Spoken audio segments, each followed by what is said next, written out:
Tanglewood Tales by Nathaniel Hawthorne. The Minotaur.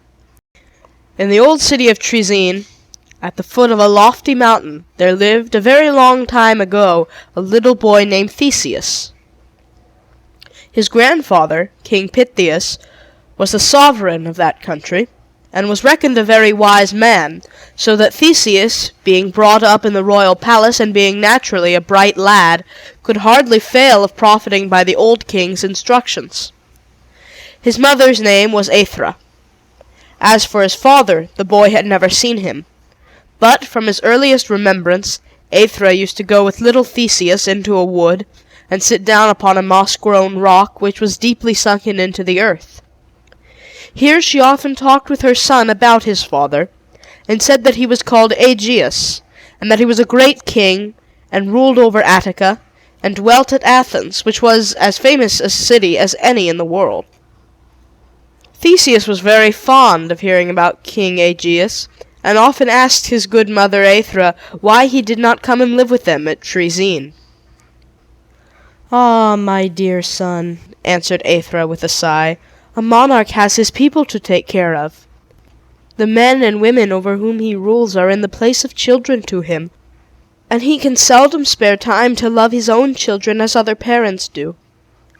Your father will never be able to leave his kingdom for the sake of seeing his little boy." "Well, but dear mother," asked the boy, "why cannot I go to this famous city of Athens, and tell King Aegeus that I am his son?" "You are but a tiny boy as yet," replied his mother. "See if you can lift this rock on which we are sitting." The little fellow had a great opinion of his own strength, so, grasping the rough protuberances of the rock, he tugged and toiled amain, and got himself quite out of breath without being able to stir the heavy stone. It seemed to be rooted into the ground. No wonder he could not move it, for it would have taken all the force of a very strong man to lift it out of its earthy bed.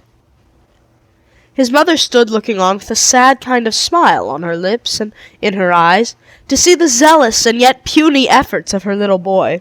She could not help being sorrowful at finding him already so impatient to begin his adventures in the world. "You see how it is, my dear Theseus," said she. "You must possess far more strength than now before I can trust you to go to Athens and tell King Aegeus that you are his son. But when you can lift this rock, and show me what is hidden beneath it, I promise you my permission to depart." Often and often after this did Theseus ask his mother whether it was yet time for him to go to Athens, and still his mother pointed to the rock and told him that, for years to come, he could not be strong enough to move it. And again the rosy-cheeked and curly-headed boy would tug and strain at the hard mass of stone, striving, child as he was, to do what a giant could hardly have done without taking both of his hands to the task. Meanwhile, the rock seemed to be sinking farther and farther into the ground. The moss grew over it thicker and thicker, until at last it looked almost like a soft green seat, with only a few gray knobs of granite peeping out. The overhanging trees also shed their brown leaves upon it, as often as the autumn came, and at its base grew ferns and wildflowers, some of which crept quite over its surface. To all appearance, the rock was as firmly fastened as any other portion of the earth's substance. But, difficult as the matter looked, Theseus was now growing up to be such a vigorous youth that, in his own opinion, the time would quickly come when he might hope to get the upper hand of this ponderous lump of stone. "Mother, I do believe it has started," cried he, after one of his attempts. "The earth around it is certainly a little cracked." "No, no, child," his mother hastily answered. "It is not possible you can have moved it, such a boy as you still are." Nor would she be convinced, although Theseus showed her the place where he fancied that the stem of a flower had been partly uprooted by the movement of the rock. But Aethra sighed and looked disquieted, for no doubt she began to be conscious that her son was no longer a child, and that in a little while hence she must send him forth among the perils and troubles of the world. It was not more than a year afterwards when they were again sitting on the moss-covered stone. Aethra had once more told him the oft-repeated story of his father, and how gladly he would receive Theseus at his stately palace, and how he would present him to his courtiers and the people, and tell them that here was the heir of his dominions. The eyes of Theseus glowed with enthusiasm, and he would hardly sit still to hear his mother speak. "Dear Mother Aethra," he exclaimed, "I never felt half so strong as now. I am no longer a child, nor a boy, nor a mere youth. I feel myself a man. It is now time to make one earnest trial to remove the stone." "Ah, my dearest Theseus," replied his mother, "not yet, not yet." "Yes, mother," said he resolutely, "the time has come." Then Theseus bent himself in good earnest to the task, and strained every sinew with manly strength and resolution. He put his whole brave heart into the effort. He wrestled with the big and sluggish stone as if it had been a living enemy. He heaved, he lifted, he resolved now to succeed, or else to perish there, and let the rock be his monument forever. Aethra stood gazing at him, and clasped her hands, partly with a mother's pride and partly with a mother's sorrow. The great rock stirred. Yes, it was raised slowly from the bedded moss and earth, uprooting the shrubs and flowers along with it, and was turned upon its side. Theseus had conquered! While taking breath, he looked joyfully at his mother, and she smiled upon him through her tears. "Yes, Theseus," she said, "the time has come, and you must stay no longer at my side. See what King Aegeus, your royal father, left for you beneath the stone when he lifted it in his mighty arms and laid it on the spot whence you have now removed it." Theseus looked and saw that the rock had been placed over another slab of stone, containing a cavity within it, so that it somewhat resembled a roughly made chest or coffer, of which the upper mass had served as the lid. Within the cavity lay a sword with a golden hilt and a pair of sandals. "That was your father's sword," said Aethra, "and those were his sandals. When he went to be king of Athens, he bade me treat you as a child until you should prove yourself a man by lifting this heavy stone. That task being accomplished, you are to put on his sandals in order to follow in your father's footsteps, and to gird on his sword, so that you may fight giants and dragons, as King Aegeus did in his youth." "I will set out for Athens this very day," cried Theseus. But his mother persuaded him to stay a day or two longer, while she got ready some necessary articles for his journey. When his grandfather, the wise King Pittheus, heard that Theseus intended to present himself at his father's palace, he earnestly advised him to get on board of a vessel and go by sea, because he might thus arrive within 15 miles of Athens without either fatigue or danger. "The roads are very bad by land," quoth the venerable king, "and they are terribly infested with robbers and monsters. A mere lad like Theseus is not fit to be trusted on such a perilous journey all by himself. No, no, let him go by sea." But when Theseus heard of robbers and monsters, he pricked up his ears, and was so much the more eager to take up the road along which they were to be met with. On the third day, therefore, he bade a respectful farewell to his grandfather, thanking him for all his kindness, and affectionately embracing his mother, he set forth with a good many of her tears glistening on his cheeks, and some, if the truth must be told, that had gushed out of his own eyes. But he let the sun and wind dry them, and walked stoutly on, playing with the golden hilt of his sword, and taking very manly strides in his father's sandals. I cannot stop to tell you hardly any of the adventures that befell Theseus on the road to Athens. It is enough to say that he quite cleared that part of the country of the robbers about whom King Pittheus had been so much alarmed. One of these bad people was named Procrustes, and he was indeed a terrible fellow, and had an ugly way of making fun of the poor travellers who happened to fall into his clutches. In his cavern he had a bed, on which, with great pretence of hospitality, he invited his guests to lie down. But if they happened to be shorter than the bed, this wicked villain stretched them out by main force, or, if they were too tall, he lopped off their heads or feet, and laughed at what he had done, as an excellent joke.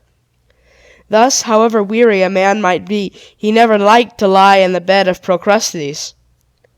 Another of these robbers, named Scinis, must likewise have been a great scoundrel. He was in the habit of flinging his victims off a high cliff into the sea, and in order to give him exactly his deserts, Theseus tossed him off the very same place. But, if you will believe me, the sea would not pollute itself by receiving such a bad person into its bosom. Neither would the earth, having once got rid of him, consent to take him back, so that, between the cliff and the sea, Skynus stuck fast in the air, which was forced to bear the burden of his naughtiness. After these memorable deeds, Theseus heard of an enormous sow, which ran wild and was the terror of all the farmers round about. And as he did not consider himself above doing any good thing that came in his way, he killed this monstrous creature, and gave the carcass to the poor people for bacon. The great sow had been an awful beast while ramping about the woods and fields, but was a pleasant object enough when cut up into joints, and smoking on I know not how many dinner tables. Thus, by the time he reached his journey's end, Theseus had done many valiant feats with his father's golden-hilted sword, and had gained the renown of being one of the bravest young men of the day.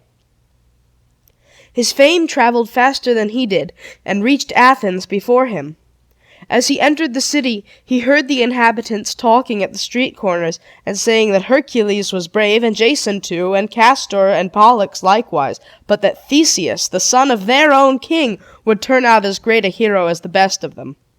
Theseus took longer strides on hearing this, and fancied himself sure of a magnificent reception at his father's court, since he came thither with Fame to blow her trumpet before him, and to cry to King Aegeus, "Behold your son!" He little suspected, innocent youth that he was, that here in this very Athens where his father reigned, a greater danger awaited him than any which he had encountered on the road. Yet this was the truth. You must understand that the father of Theseus, though not very old in years, was almost worn out with the cares of government, and had thus grown aged before his time. His nephews, not expecting him to live a very great while, intended to get all the power of the kingdom into their own hands. But when they heard that Theseus had arrived in Athens, and learned what a gallant young man he was, they saw that he would not be at all the kind of person to let them steal away his father's crown and scepter, which ought to be his own by right of inheritance. Thus these bad-hearted nephews of King Aegeus, who were the own cousins of Theseus, at once became his enemies. The still more dangerous enemy was Medea, the wicked enchantress, for she was now the king's wife, and wanted to give the kingdom to her son Medus, instead of letting it be given to the son of Aethra, whom she hated. It just so happened that the king's nephews met Theseus, and found out who he was just as he reached the entrance of the royal palace. With all their evil designs against him, they pretended to be their cousin's best friends, and expressed great joy at making his acquaintance. They proposed to him that he should come into the king's presence as a stranger, in order to try whether Aegeus would discover in the young man's features any likeness either to himself or his mother Aethra, and thus recognize him for a son. Theseus consented, for he fancied that his father would know him in a moment by the love that was in his heart. But while he waited at the door, the nephews ran and told King Aegeus that a young man had arrived in Athens, who, to their certain knowledge, intended to put him to death and get possession of his royal crown. "And he is now waiting for admission to your majesty's presence," added they. "Aha!" cried the old king, on hearing this. "Why, he must be a very wicked young fellow indeed. Pray, what would you advise me to do with him?" In reply to this question, the wicked Medea put in her word. As I have already told you, she was a famous enchantress. According to some stories, she was in the habit of boiling old people in a large cauldron, under pretense of making them young again. But King Aegeus, I suppose, did not fancy such an uncomfortable way of growing young, or perhaps was contented to be old, and therefore would never let himself be popped into the cauldron. If there were time to spare from more important matters, I should be glad to tell you of Medea's fiery chariot, drawn by winged dragons, in which the enchantress often used to take an airing among the clouds. This chariot, in fact, was the vehicle that first brought her to Athens, where she had done nothing but mischief ever since her arrival. But these and many other wonders must be left untold, and it is enough to say that Medea, amongst 1,000 other bad things, knew how to prepare a poison that was instantly fatal to whomsoever might so much as touch it with his lips. So when the king asked what he should do with Theseus, this naughty woman had an answer ready at her tongue's end. "Leave that to me, please your majesty," she replied. "Only admit this evil-minded young man to your presence, treat him civilly, and invite him to drink a goblet of wine. Your majesty is well aware that I sometimes amuse myself by distilling very powerful medicines. Here is one of them in this small phial. As to what it is made of, that is one of my secrets of state. Do but let me put a single drop into the goblet, and let the young man taste it, and I will answer for it, he shall quite lay aside the bad designs with which he comes hither." As she said this, Medea smiled, but for all her smiling face she meant nothing less than to poison the poor innocent Theseus before his father's eyes. And King Aegeus, like most other kings, thought any punishment mild enough for a person who was accused of plotting against his life. He therefore made little or no objection to Medea's scheme, and as soon as the poisonous wine was ready, gave orders that the young stranger should be admitted into his presence. The goblet was set on a table beside the king's throne, and a fly, meaning just to sip a little from the brim, immediately tumbled into it, dead. Observing this, Medea looked round at the nephews, and smiled again. When Theseus was ushered into the royal apartment, the only subject that he seemed to behold was the white-bearded old king. There he sat on his magnificent throne, a dazzling crown on his head and a scepter in his hand. His aspect was stately and majestic, although his years and infirmities weighed heavily upon him, as if each year were a lump of lead, and each infirmity a ponderous stone, and all were bundled up together and laid upon his weary shoulders. The tears both of joy and sorrow sprang into the young man's eyes, for he thought how sad it was to see his dear father so infirm, and how sweet it would be to support him with his own youthful strength, and to cheer him up with the alacrity of his loving spirit. When a son takes a father into his warm heart, it renews the old man's youth in a better way than by the heat of Medea's magic cauldron. And this was what Theseus resolved to do. He could scarcely wait to see whether King Aegeus would recognize him, so eager was he to throw himself into his arms. Advancing to the foot of the throne, he attempted to make a little speech which he had been thinking about as he came up the stairs. But he was almost choked by a great many tender feelings that gushed out of his heart and swelled into his throat, all struggling to find utterance together. And therefore, unless he could have laid his full, over-brimming heart into the king's hand, poor Theseus knew not what to do or say. The cunning Medea observed what was passing in the young man's mind. She was more wicked at that moment than ever she had been before, for, and it makes me tremble to tell you of it, she did her worst to turn all this unspeakable love with which Theseus was agitated to his own ruin and destruction. "Does your majesty see his confusion?" she whispered in the king's ear. "He is so conscious of guilt that he trembles and cannot speak. The wretch lives too long. Quick, offer him the wine." Now King Aegeus had been gazing earnestly at the young stranger as he drew near the throne. There was something, he knew not what, either in his white brow, or in the fine expression of his mouth, or in his beautiful and tender eyes, that made him indistinctly feel as if he had seen this youth before, as if, indeed, he had trotted him on his knee when a baby, and had beheld him growing to be a stalwart man, while he himself grew old. But Medea guessed how the king felt, and would not suffer him to yield to these natural sensibilities, although they were the voice of his deepest heart, telling him as plainly as it could speak that here was our dear son, and Aethra's son, coming to claim him for a father. The enchantress again whispered in the king's ear, and compelled him by her witchcraft to see everything under a false aspect. He made up his mind, therefore, to let Theseus drink off the poisoned wine. "Young man," said he, "you are welcome. I am proud to show hospitality to so heroic a youth. Do me the favor to drink the contents of this goblet. It is brimming over, as you see, with delicious wine, such as I bestow only on those who are worthy of it. None is more worthy to quaff it than yourself." So saying, King Aegeus took the golden goblet from the table, and was about to offer it to Theseus.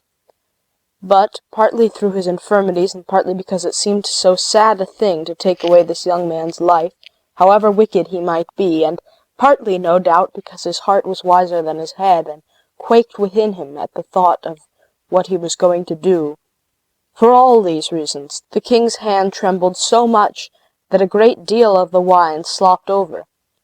In order to strengthen his purpose, and fearing lest the whole of the precious poison should be wasted, one of his nephews now whispered to him, "Has your majesty any doubt of this stranger's guilt?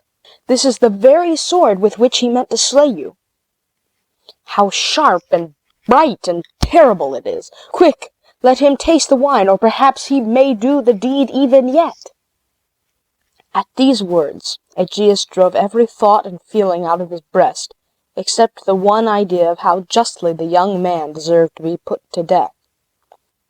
He sat erect on his throne, and held out the goblet of wine with a steady hand, and bent on Theseus a frown of kingly severity, for, after all, he had too noble a spirit to murder even a treacherous enemy with a deceitful smile upon his face.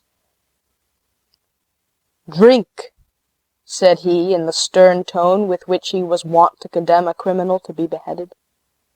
"You have well deserved me of such wine as this." Theseus held out his hand to take the wine. But, before he touched it, King Aegeus trembled again. His eyes had fallen on the gold-hilted sword that hung at the young man's side. He drew back the goblet. "That sword!" he exclaimed. "How came you by it?" "It was my father's sword," replied Theseus with a tremulous voice. "These were his sandals. My dear mother, her name is Aethra, told me his story while I was yet a little child. But it is only a month since I grew strong enough to lift the heavy stone and take the sword and sandals from beneath it, and come to Athens to seek my father." "My son! My son!" cried King Aegeus, flinging away the fatal goblet and tottering down from the throne into the arms of Theseus. "Yes, these are Aethra's eyes. It is my son." I have quite forgotten what became of the king's nephews. But when the wicked Medea saw this new turn of affairs, she hurried out of the room, and, going to her private chamber, lost no time to setting her enchantments to work. In a few moments she heard a great noise of hissing snakes outside of the chamber window, and behold, there was her fiery chariot, and 4 huge winged serpents wriggling and twisting in the air, flourishing their tails higher than the top of the palace, and all ready to set off on an aerial journey. Medea stayed only long enough to take her son with her, and to steal the crown jewels, together with the king's best robes, and whatever other valuable things she could lay hands on, and, getting into the chariot, she whipped up the snakes and ascended high over the city. The king, hearing the hiss of the serpents, scrambled as fast as he could to the window, and bawled out to the abominable enchantress never to come back. The whole people of Athens, too, who had run out of doors to see this wonderful spectacle, set up a shout of joy at the prospect of getting rid of her. Medea, almost bursting with rage, uttered precisely such a hiss as one of her own snakes, only 10 times more venomous and spiteful, and, glaring fiercely out of the blaze of the chariot, she shook her hands over the multitude below, as if she were scattering 1,000,000 of curses among them. In doing so, however, she unintentionally let fall about 500 diamonds of the first water, together with 1,000 great pearls, and 2,000 emeralds, rubies, sapphires, opals, and topazes, to which she had helped herself out of the king's strong-box. All these came pelting down like a shower of many-colored hailstones upon the heads of grown people and children, who forthwith gathered them up and carried them back to the palace. But King Aegeus told them that they were welcome to the whole, and to twice as many more if he had them, for the sake of his delight at finding his son and losing the wicked Medea. And indeed, if you had seen how hateful was her last look as the flaming chariot flew upward, you would not have wondered that both king and people should think her departure a good riddance. And now Prince Theseus was taken into great favour by his royal father. The old king was never weary of having him sit beside him on his throne, which was quite wide enough for two, and of hearing him tell about his dear mother, and his childhood, and his many boyish efforts to lift the ponderous stone. Theseus, however, was much too brave and active a young man to be willing to spend all his time in relating things which had already happened. His ambition was to perform other and more heroic deeds, which should be better worth telling in prose and verse. Nor had he been long in Athens before he caught and chained a terrible mad bull, and made a public show of him, greatly to the wonder and admiration of good King Aegeus and his subjects. But pretty soon he undertook an affair that made all his foregone adventures seem like mere boys' play. The occasion of it was as follows. One morning, when Prince Theseus awoke, he fancied that he must have had a very sorrowful dream, and that it was still running in his mind, even now that his eyes were opened. For it appeared as if the air was full of a melancholy wail, and when he listened more attentively he could hear sobs and groans and screams of woe, mingled with deep, quiet sighs, which came from the king's palace, and from the streets, and from the temples, and from every habitation in the city. And all these mournful noises, issuing out of thousands of separate hearts, united themselves into one great sound of affliction, which had startled Theseus from slumber. He put on his clothes as quickly as he could, not forgetting his sandals and gold-hilted sword, and, hastening to the king, inquired what it all meant. "Alas, my son," quoth King Aegeus, heaving a long sigh, "here is a very lamentable matter in hand. This is the wofullest anniversary in the whole year. It is the day when we annually draw lots to see which of the youths and maids of Athens shall go to be devoured by the horrible Minotaur." "The Minotaur!" exclaimed Prince Theseus, and, like a brave young prince as he was, he put his hand to the hilt of his sword. "What kind of monster may that be? Is it not possible, at the risk of one's life, to slay him?" But King Aegeus shook his venerable head, and to convince Theseus that it was quite a hopeless case, he gave him an explanation of the whole affair. It seems that in the Isle of Crete there lived a certain dreadful monster called a Minotaur, which was shaped partly like a man and partly like a bull, and was altogether such a hideous sort of creature that it is really disagreeable to think of him. If he were suffered to exist at all, it should have been on some desert island, or in the duskiness of some deep cavern, where nobody would ever be tormented by his abominable aspect. But King Minos, who reigned over Crete, laid out a vast deal of money in building a habitation for the Minotaur, and took great care of his health and comfort merely for mischief's sake. A few years before this time there had been war between the city of Athens and the island of Crete, in which the Athenians were beaten and compelled to beg for peace. No peace could they obtain, however, except on condition that they should send 7 young men and 7 maidens every year to be devoured by the pet monster of the cruel King Minos. For 3 years past this grievous calamity had been borne, and the sobs and groans and shrieks with which the city was now filled were caused by the people's woe because the fatal day had come again, when the 14 victims were to be chosen by lot, and the old people feared lest their sons or daughters might be taken, and the youths and damsels dreaded lest they themselves might be destined to glut the ravenous maw of that detestable man-brute. But when Theseus heard the story, he straightened himself up so that he seemed taller than ever before, and as for his face it was indignant, despiteful, bold, tender, and compassionate, all in one look. "Let the people of Athens this year draw lots for only 6 young men instead of 7, said he. "I will myself be the 7th, and let the Minotaur devour me if he can." "Oh, my dear son," cried King Aegeus, "why should you expose yourself to this horrible fate? You are a royal prince, and have a right to hold yourself above the destinies of common men." "It is because I am a prince, your son, and the rightful heir of your kingdom, that I freely take upon me the calamity of your subjects," answered Theseus. "And you, my father, being king over these people, and answerable to heaven for their welfare, are bound to sacrifice what is dearest to you, rather than that the son or daughter of the poorest citizen should come to any harm." The old king shed tears, and besought Theseus not to leave him desolate in his old age, more especially as he had but just begun to know the happiness of possessing a good and valiant son. Theseus, however, felt that he was in the right, and therefore would not give up his resolution. But he assured his father that he did not intend to be eaten up unresistingly like a sheep, and that, if the Minotaur devoured him, it should not be without a battle for his dinner. And finally, since he could not help it, King Aegeus consented to let him go. So a vessel was got ready and rigged with black sails, and Theseus, with 6 other young men, and 7 tender and beautiful damsels, came down to the harbor to embark. A sorrowful multitude accompanied them to the shore. There was the poor old king, too, leaning on his son's arm, and looking as if his single heart held all the grief of Athens.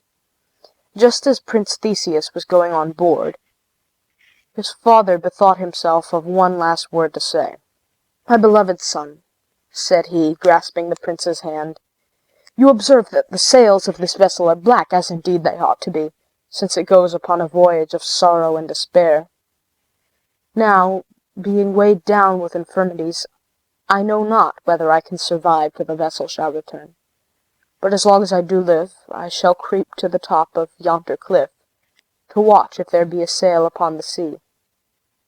And, dearest Theseus, if by some happy chance you should escape the jaws of the Minotaur, then tear down those dismal sails, and hoist others that shall be as bright as the sunshine. Beholding them on the horizon, myself and all the people will know that you are coming back victorious, and I will welcome you with such a festal uproar as Athens never heard before." Theseus promised that he would do so. Then, going on board, the mariners trimmed the vessel's black sails to the wind, which blew faintly off the shore, being pretty much made up of the sighs that everybody kept pouring forth on this melancholy occasion. But by and by, when they had got fairly out to sea, there came a stiff breeze from the northwest, and drove them along as merrily over the white-capped waves as if they had been going on the most delightful errand imaginable.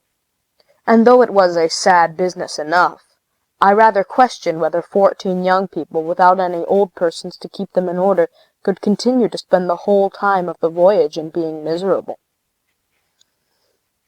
There had been some few dances upon the undulating deck, I suspect, and some hearty bursts of laughter, and other such unreasonable merriment among the victims, before the high blue mountains of Crete began to show themselves among the far-off clouds. That sight, to be sure, made them all very grave again. Theseus stood among the sailors, gazing eagerly towards the land, although as yet it seemed hardly more substantial than the clouds, amidst which the mountains were looming up. Once or twice he fancied that he saw a glare of some bright object a long way off, flinging a gleam across the waves. "Did you see that flash of light?" he inquired of the master of the vessel. "No, Prince, but I have seen it before," answered the master. "It came from Talus, I suppose." As the breeze came fresher just then, the master was busy with trimming his sails, and had no more time to answer questions. But while the vessel flew faster and faster towards Crete, Theseus was astonished to behold a human figure, gigantic in size, which appeared to be striding with a measured movement along the margin of the island. It stepped from cliff to cliff, and sometimes from one headland to another, while the sea foamed and thundered on the shore beneath, and dashed its jets of spray over the giant's feet.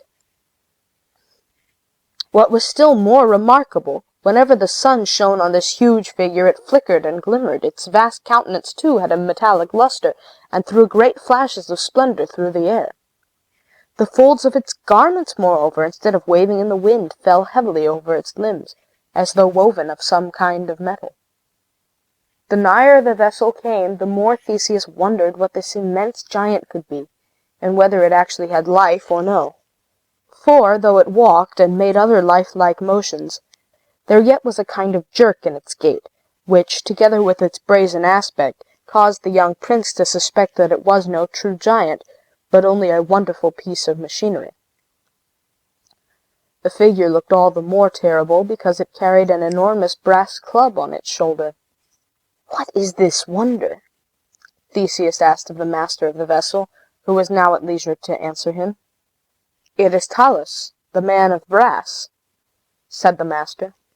"Is he a live giant, or a brazen image?" "That, truly," replied the master, "is the point which has always perplexed me. Some say, indeed, that this Talus was hammered out for King Minos by Vulcan himself, the skilfullest of all workers in metal. But who ever saw a brazen image that had sense enough to walk round an island 3 times a day, as this giant walks round the island of Crete, challenging every vessel that comes nigh the shore? And on the other hand, what living thing, unless all his sinews were made of brass, would not be weary of marching 1,800 miles in the 24 hours, as Talus does, without ever sitting down to rest? He's a puzzler. Take him how you will." Still the vessel went bounding onward, and now Theseus could hear the brazen clangor of the giant's footsteps as he trod heavily upon the sea-beaten rocks, some of which were seen to crack and crumble into the foaming waves beneath his weight. As they approached the entrance of the port, the giant straddled clear across it with a foot firmly planted on each headland, and uplifting his club to such a height that its butt-end was hidden in the cloud, he stood in that formidable posture with the sun gleaming all over his metallic surface. There seemed nothing else to be expected but that, the next moment, he would fetch his great club down, slam, bang, and smash the vessel into 1,000 pieces, without heeding how many innocent people he might destroy. For there is seldom any mercy in a giant, you know, and quite as little in a piece of brass clockwork. But just when Theseus and his companions thought the blow was coming, the brazen lips unclosed themselves, and the figure spoke. "Whence come you, strangers?" And when the ringing voice ceased, there was just such a reverberation as you may have heard within a great church bell, for a moment or two after the stroke of the hammer. "From Athens!" shouted the master in reply. "On what errand?" thundered the man of brass, and he whirled his club aloft more threateningly than ever, as if he were about to smite them with a thunderstroke right amidships. Because Athens so little while ago had been at war with Crete. "We bring the 7 youths and the 7 maidens," answered the master, "to be devoured by the Minotaur." "Pass!" cried the brazen giant. That one loud word rolled all about the sky, while again there was a booming reverberation within the figure's breast. The vessel glided between the headlands of the port, and the giant resumed his march. In a few moments this wondrous sentinel was far away, flashing in the distant sunshine and revolving with immense strides around the island of Crete, as it was his never-ceasing task to do. No sooner had they entered the harbor than a party of the guards of King Minos came down to the water-side and took charge of the 14 young men and damsels. Surrounded by these armed warriors, Prince Theseus and his companions were led to the king's palace and ushered into his presence. Now Minos was a stern and pitiless king. If the figure that guarded Crete was made of brass, then the monarch who rolled over it might be thought to have a still harder metal in his breast, and might have been called a man of iron. He bent his shaggy brows upon the poor Athenian victims. Any other mortal, beholding their fresh and tender beauty and their innocent looks, would have felt himself sitting on thorns until he had made every soul of them happy by bidding them go free as the summer wind. But this immitigable Minos cared only to examine whether they were plump enough to satisfy the Minotaur's appetite. For my part, I wish he himself had been the only victim, and the monster would have found him a pretty tough one. One after another, King Minos called these pale, frightened youths and sobbing maidens to his footstool, and gave them each a poke in the ribs with his sceptre to try whether they were in good flesh or no, and dismissed them with a nod to his guards. But when his eyes rested on Theseus, the king looked at him more attentively, because his face was calm and brave. "Young man," asked he with his stern voice, "are you not appalled at the certainty of being devoured by this terrible Minotaur?" "I have offered my life in a good cause," answered Theseus, "and therefore I give it freely and gladly. But thou, King Minos, art thou not thyself appalled, who, year after year, hast perpetrated this dreadful wrong by giving 7 innocent youths and as many maidens to be devoured by a monster? Dost thou not tremble, wicked king, to turn shine eyes inward upon shine own heart?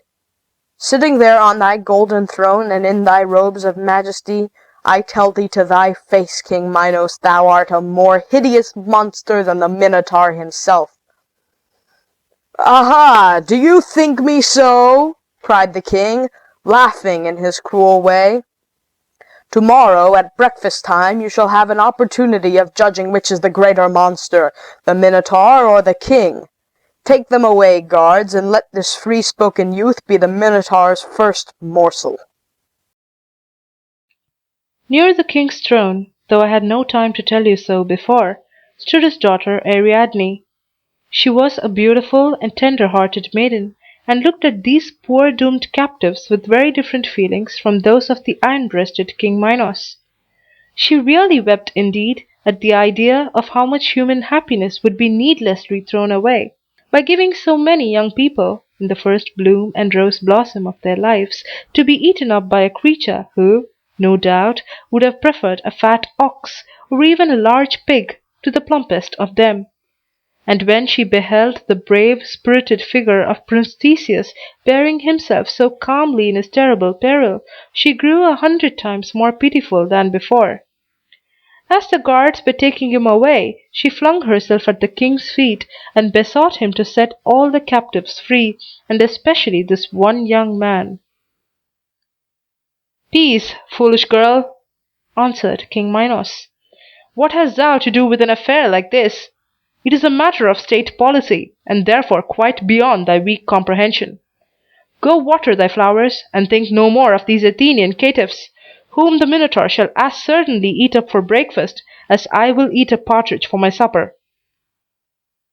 So saying, the king looked cruel enough to devour Theseus and all the rest of the captives himself, had there been no Minotaur to save him the trouble. As he would hear not another word in their favour, the prisoners were now led away, and clapped into a dungeon, where the jailer advised them to go to sleep as soon as possible, because the Minotaur was in the habit of calling for breakfast early. The 7 maidens and 6 of the young men soon sobbed themselves to slumber. But Theseus was not like them.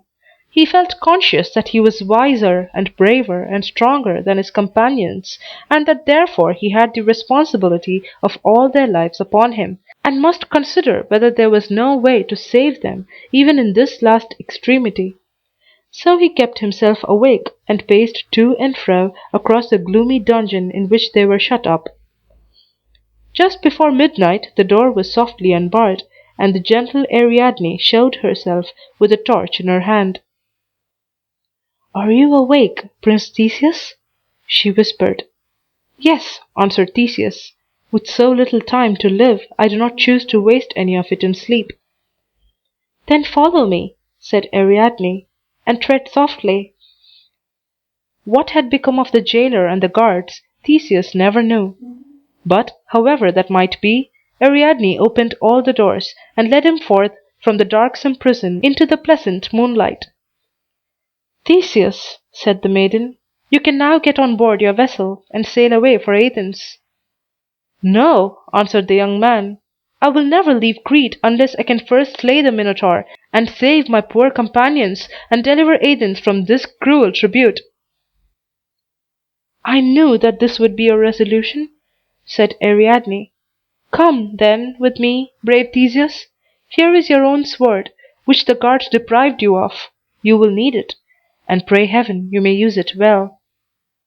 Then she led Theseus along by the hand until they came to a dark, shadowy grove, where the moonlight wasted itself on the tops of the trees, without shedding hardly so much as a glimmering beam upon their pathway. After going a good way through this obscurity, they reached a high marble wall which was overgrown with creeping plants that made it shaggy with their verdure. The wall seemed to have no door, nor any windows, but rose up, lofty and massive and mysterious, and was neither to be clambered over, nor, as far as Theseus could perceive, to be passed through. Nevertheless, Ariadne did but press one of her soft little fingers against a particular block of marble, and, though it looked as solid as any other part of the wall, it yielded to her touch, disclosing an entrance just wide enough to admit them. They crept through, and the marble stone swung back into its place. "We are now," said Ariadne, "in the famous labyrinth which Daedalus built before he made himself a pair of wings and flew away from our island like a bird. That Daedalus was a very cunning workman, but of all his artful contrivances this labyrinth is the most wondrous. Were we to take but a few steps from the doorway, we might wander about all our lifetime, and never find it again. Yet in the very centre of this labyrinth is the Minotaur, and, Theseus, you must go thither to seek him." "But how shall I ever find him?" asked Theseus, "if the labyrinth so bewilders me as you say it will?" Just as he spoke, they heard a rough and very disagreeable roar, which greatly resembled the lowing of a fierce bull,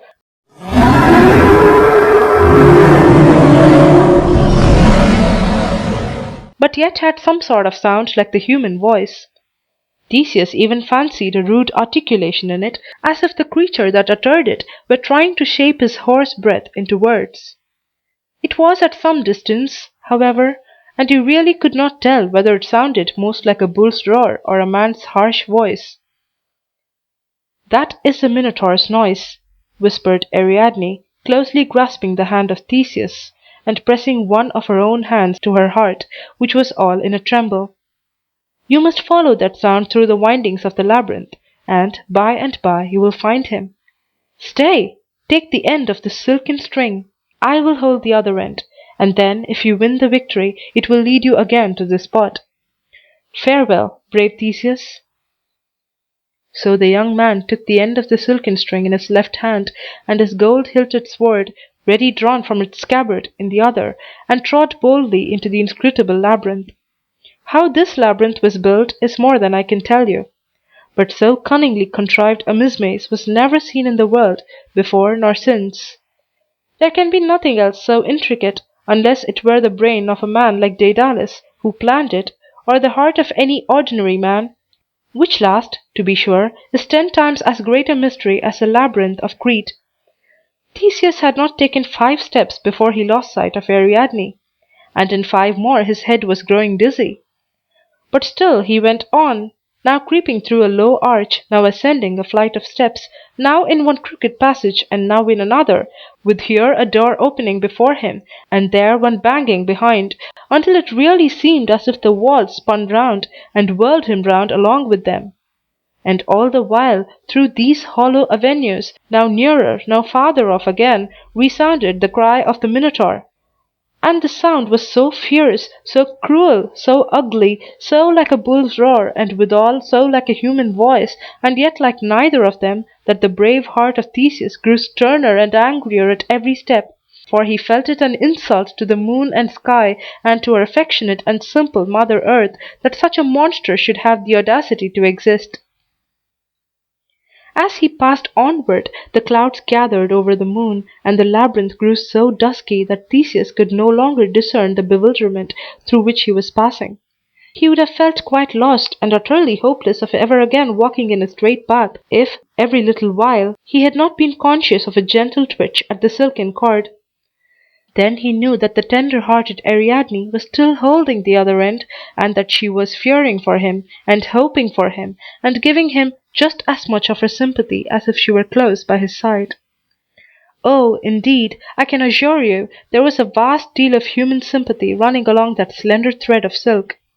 But still he followed the dreadful roar of the Minotaur, which now grew louder and louder, and finally so very loud that Theseus fully expected to come close upon him at every new zigzag and wriggle of the path.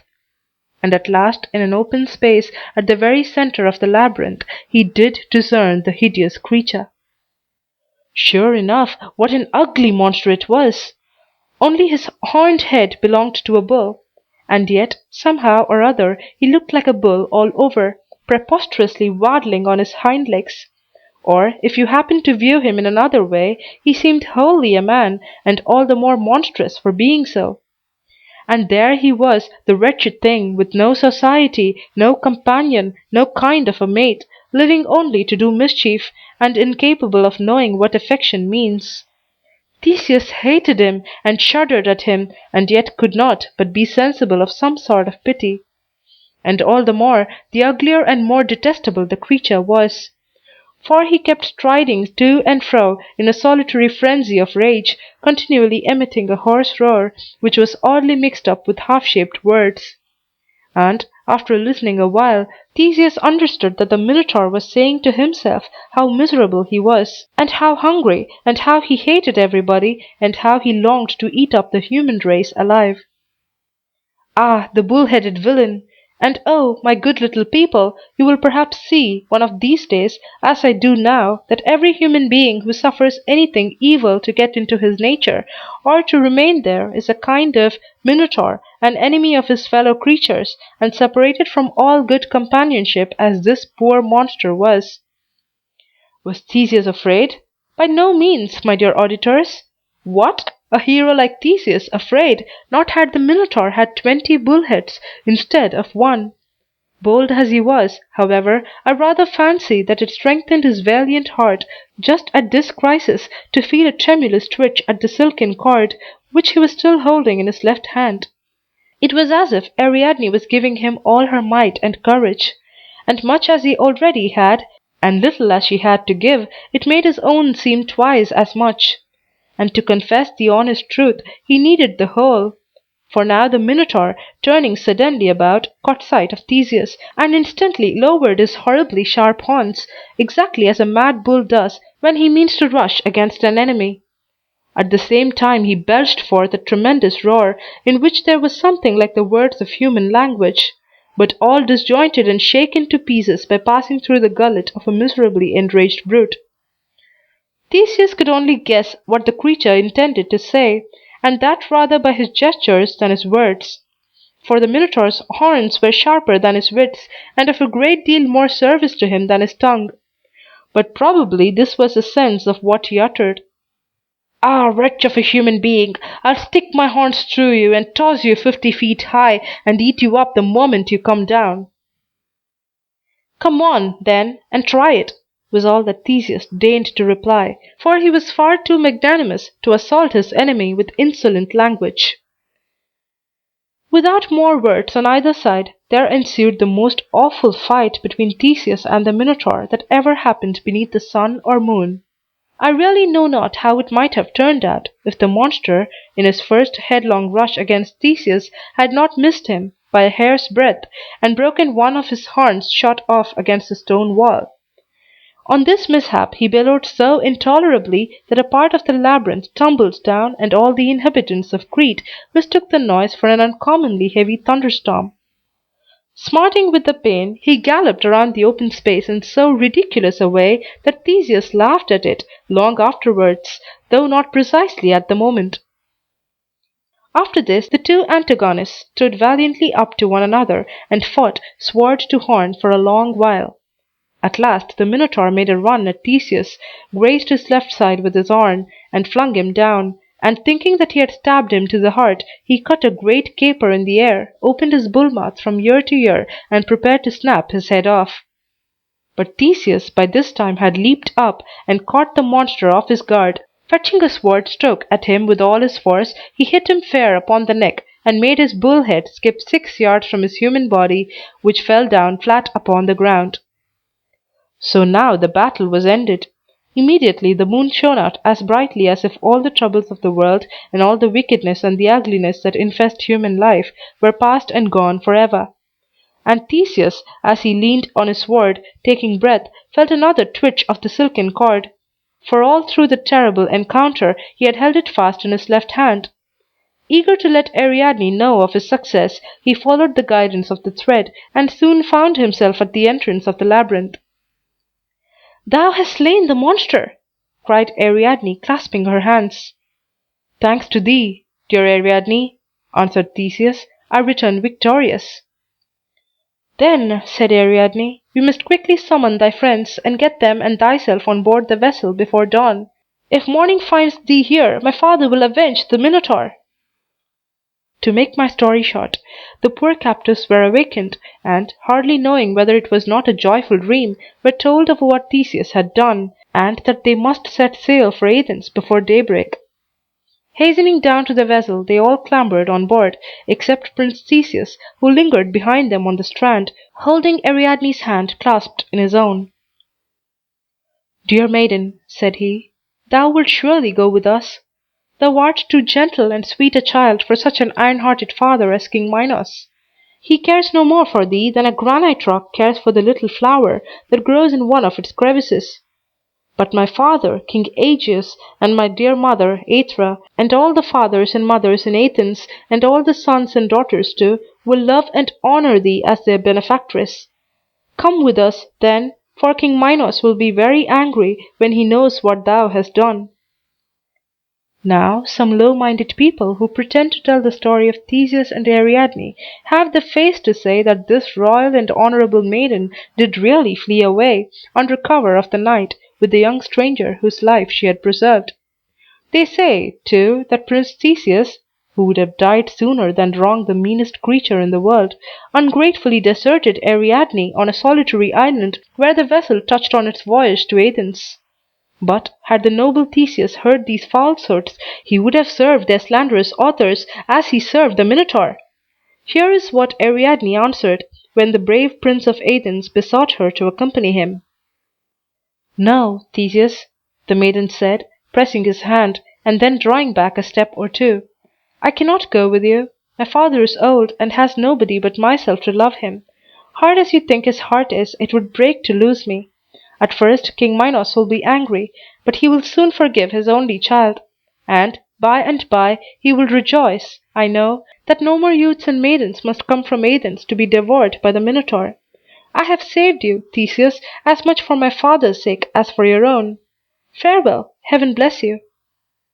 All this was so true and so maidenlike, and was spoken with so sweet a dignity, that Theseus would have blushed to urge her any longer. Nothing remained for him, therefore, but to bid Ariadne an affectionate farewell, and to go on board the vessel and set sail. In a few moments the white foam was boiling up before their prow, as Prince Theseus and his companions sailed out of the harbour, with the whistling breeze behind them.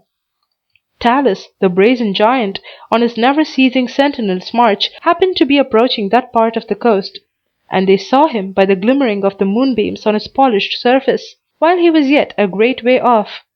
As the figure moved like clockwork, however, and could neither hasten his enormous strides nor retard them, he arrived at the port when they were just beyond the reach of his club. Nevertheless, straddling from headland to headland, as his custom was, Talus attempted to strike a blow at the vessel, and, overreaching himself, tumbled at full length into the sea, which splashed high over his gigantic shape, as when an iceberg turns a somerset. There he lies yet, and whoever decides to enrich himself by means of brass had better go thither with a diving bell and fish up Talus. On the homeward voyage the 14 youths and damsels were in excellent spirits, as you will easily suppose. They spent most of their time in dancing, unless when the sidelong breeze made the deck slope too much. In due season they came within sight of the coast of Attica, which was their native country. But here, I am grieved to tell you, happened a sad misfortune. You will remember, what Theseus unfortunately forgot, that his father, King Aegeus, had enjoined it upon him to hoist sunshiny sails instead of black ones, in case he should overcome the Minotaur and return victorious. In the joy of their success, however, and amidst the sports, dancing, and other merriment, with which these young folks wore away the time, they never once thought whether their sails were black, white, or rainbow-colored, and, indeed, left it entirely to the mariners whether they had any sails at all. Thus the vessel returned, like a raven, with the same sable wings that had wafted her away. But poor King Aegeus, day after day, infirm as he was, had clambered to the summit of a cliff that overhung the sea, and there sat watching for Prince Theseus, homeward bound. And no sooner did he behold the fatal blackness of the sails, than he concluded that his dear son, whom he loved so much, and felt so proud of, had been eaten by the Minotaur. He could not bear the thought of living any longer. So, first flinging his crown and sceptre into the sea, useless baubles that they were to him now, King Aegeus merely stooped forward and fell headlong over the cliff, and was drowned, poor soul, in the waves that foamed at its base. This was melancholy news for Prince Theseus, who, when he stepped ashore, found himself king of all the country, whether he would or no. And such a turn of fortune was enough to make any young man feel very much out of spirits. However, he sent for his dear mother to Athens, and, by taking her advice in matters of state, became a very excellent monarch, and was greatly beloved by his people. The Pygmies, Part 1. A great while ago, when the world was full of wonders, there lived an earthborn giant named Aeneas, and 1,000,000 or more of curious little earthborn people, who were called Pygmies.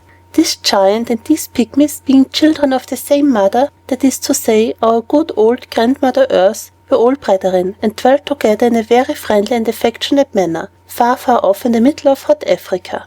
The Pygmies were so small, and there were so many sandy deserts and such high mountains between them and the rest of mankind, that nobody could get a peep at them oftener than once in 100 years. As for the giant, being of a very lofty stature, it was easy enough to see him, but safest to keep out of his sight. Among the Pygmies, I suppose, if one of them grew to the height of 6 feet or 8 inches, he was reckoned to be a prodigiously tall man. It must have been very pretty to behold their little cities, with streets 2 or 3 feet wide, paved with the smallest pebbles, and bordered by habitations about as big as a squirrel's cage. The king's palace attained to the stupendous magnitude of Periwinkle's baby house, and stood in the centre of a spacious square, which could hardly have been covered by our hearth rug.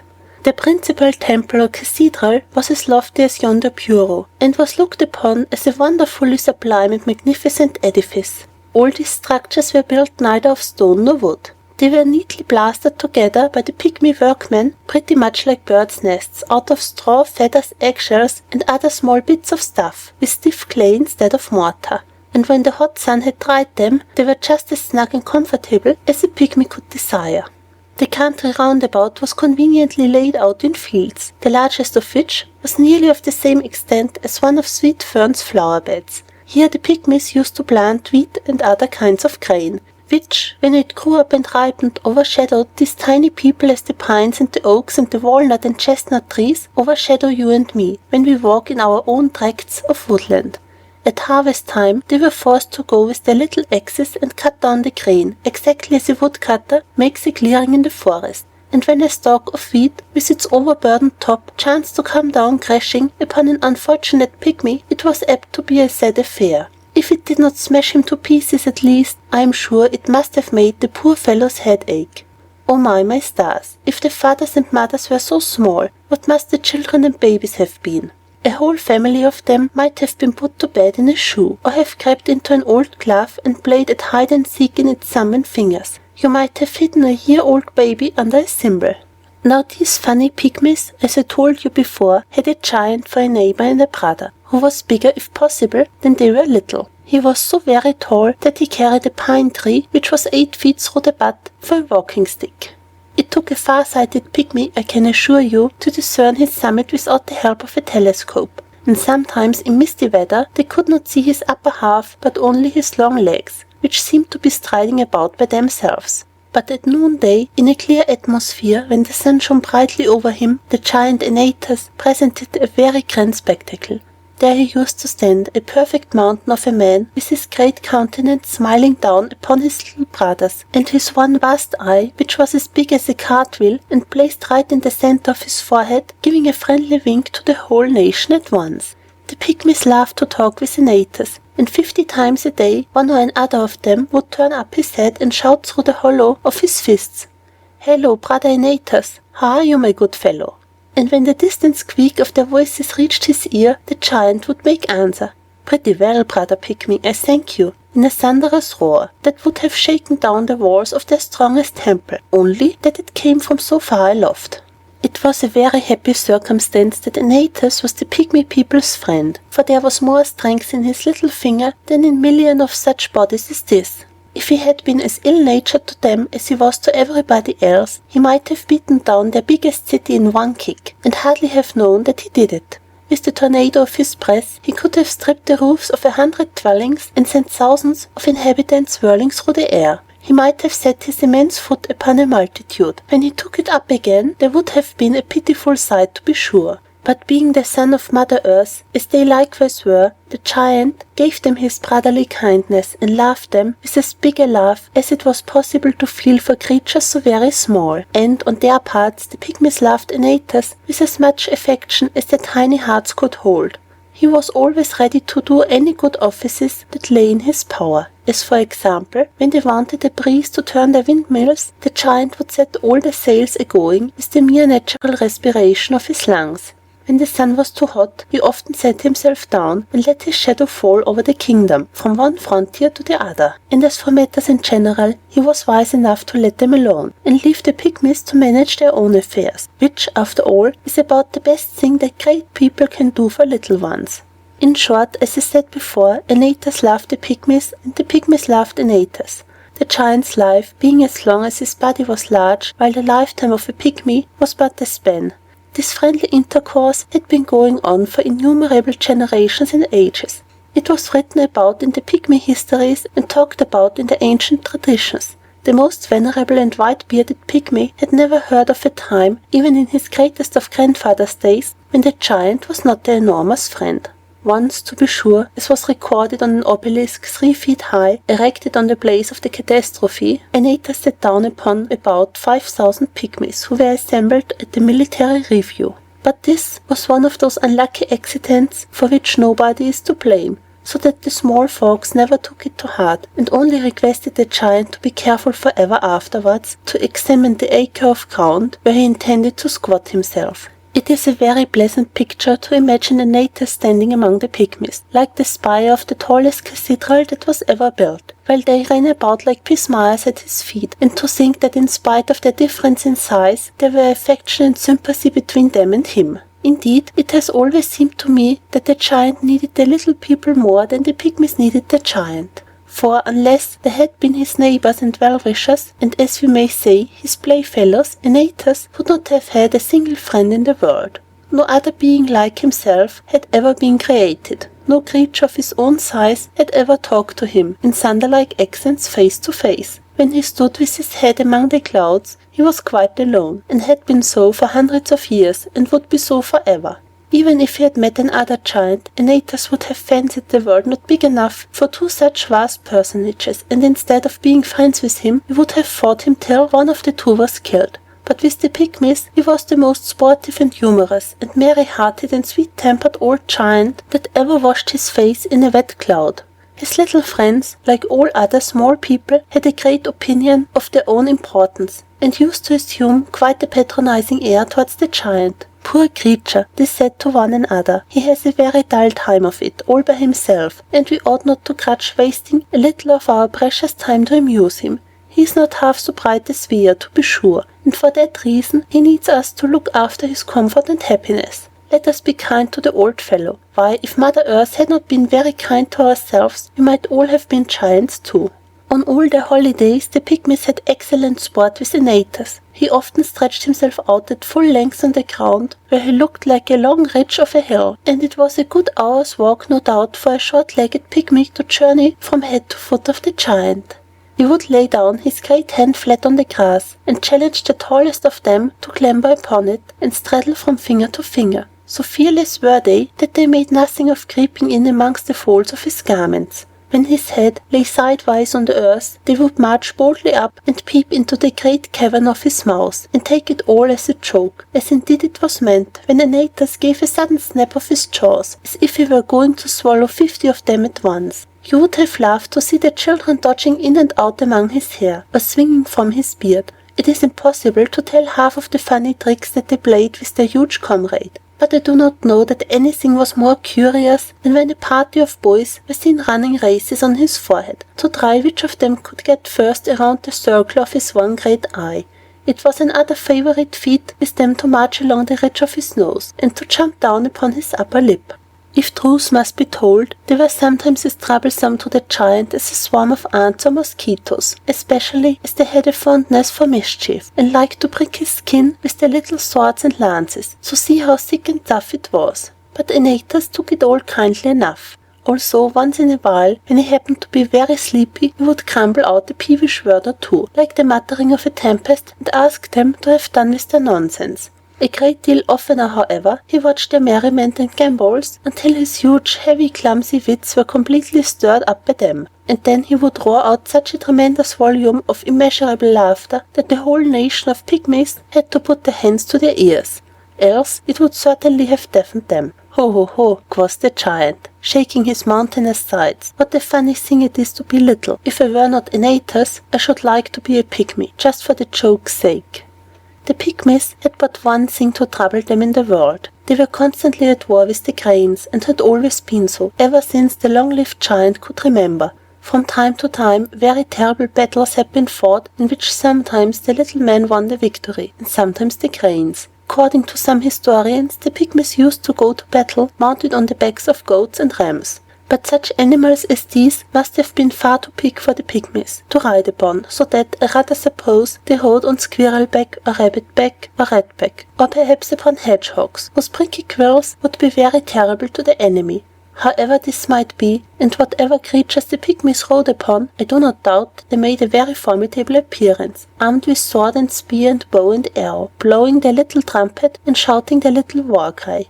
They never failed to exhort one another to fight bravely and recollect that the world had its eyes upon them, although, in simple truth, the only spectator was the giant Antaeus, with his one great stupid eye in the middle of his forehead. When the two armies joined battle, the cranes would rush forward, flapping their wings and stretching out their necks, and would perhaps snatch up some of the pygmies crosswise in their beaks.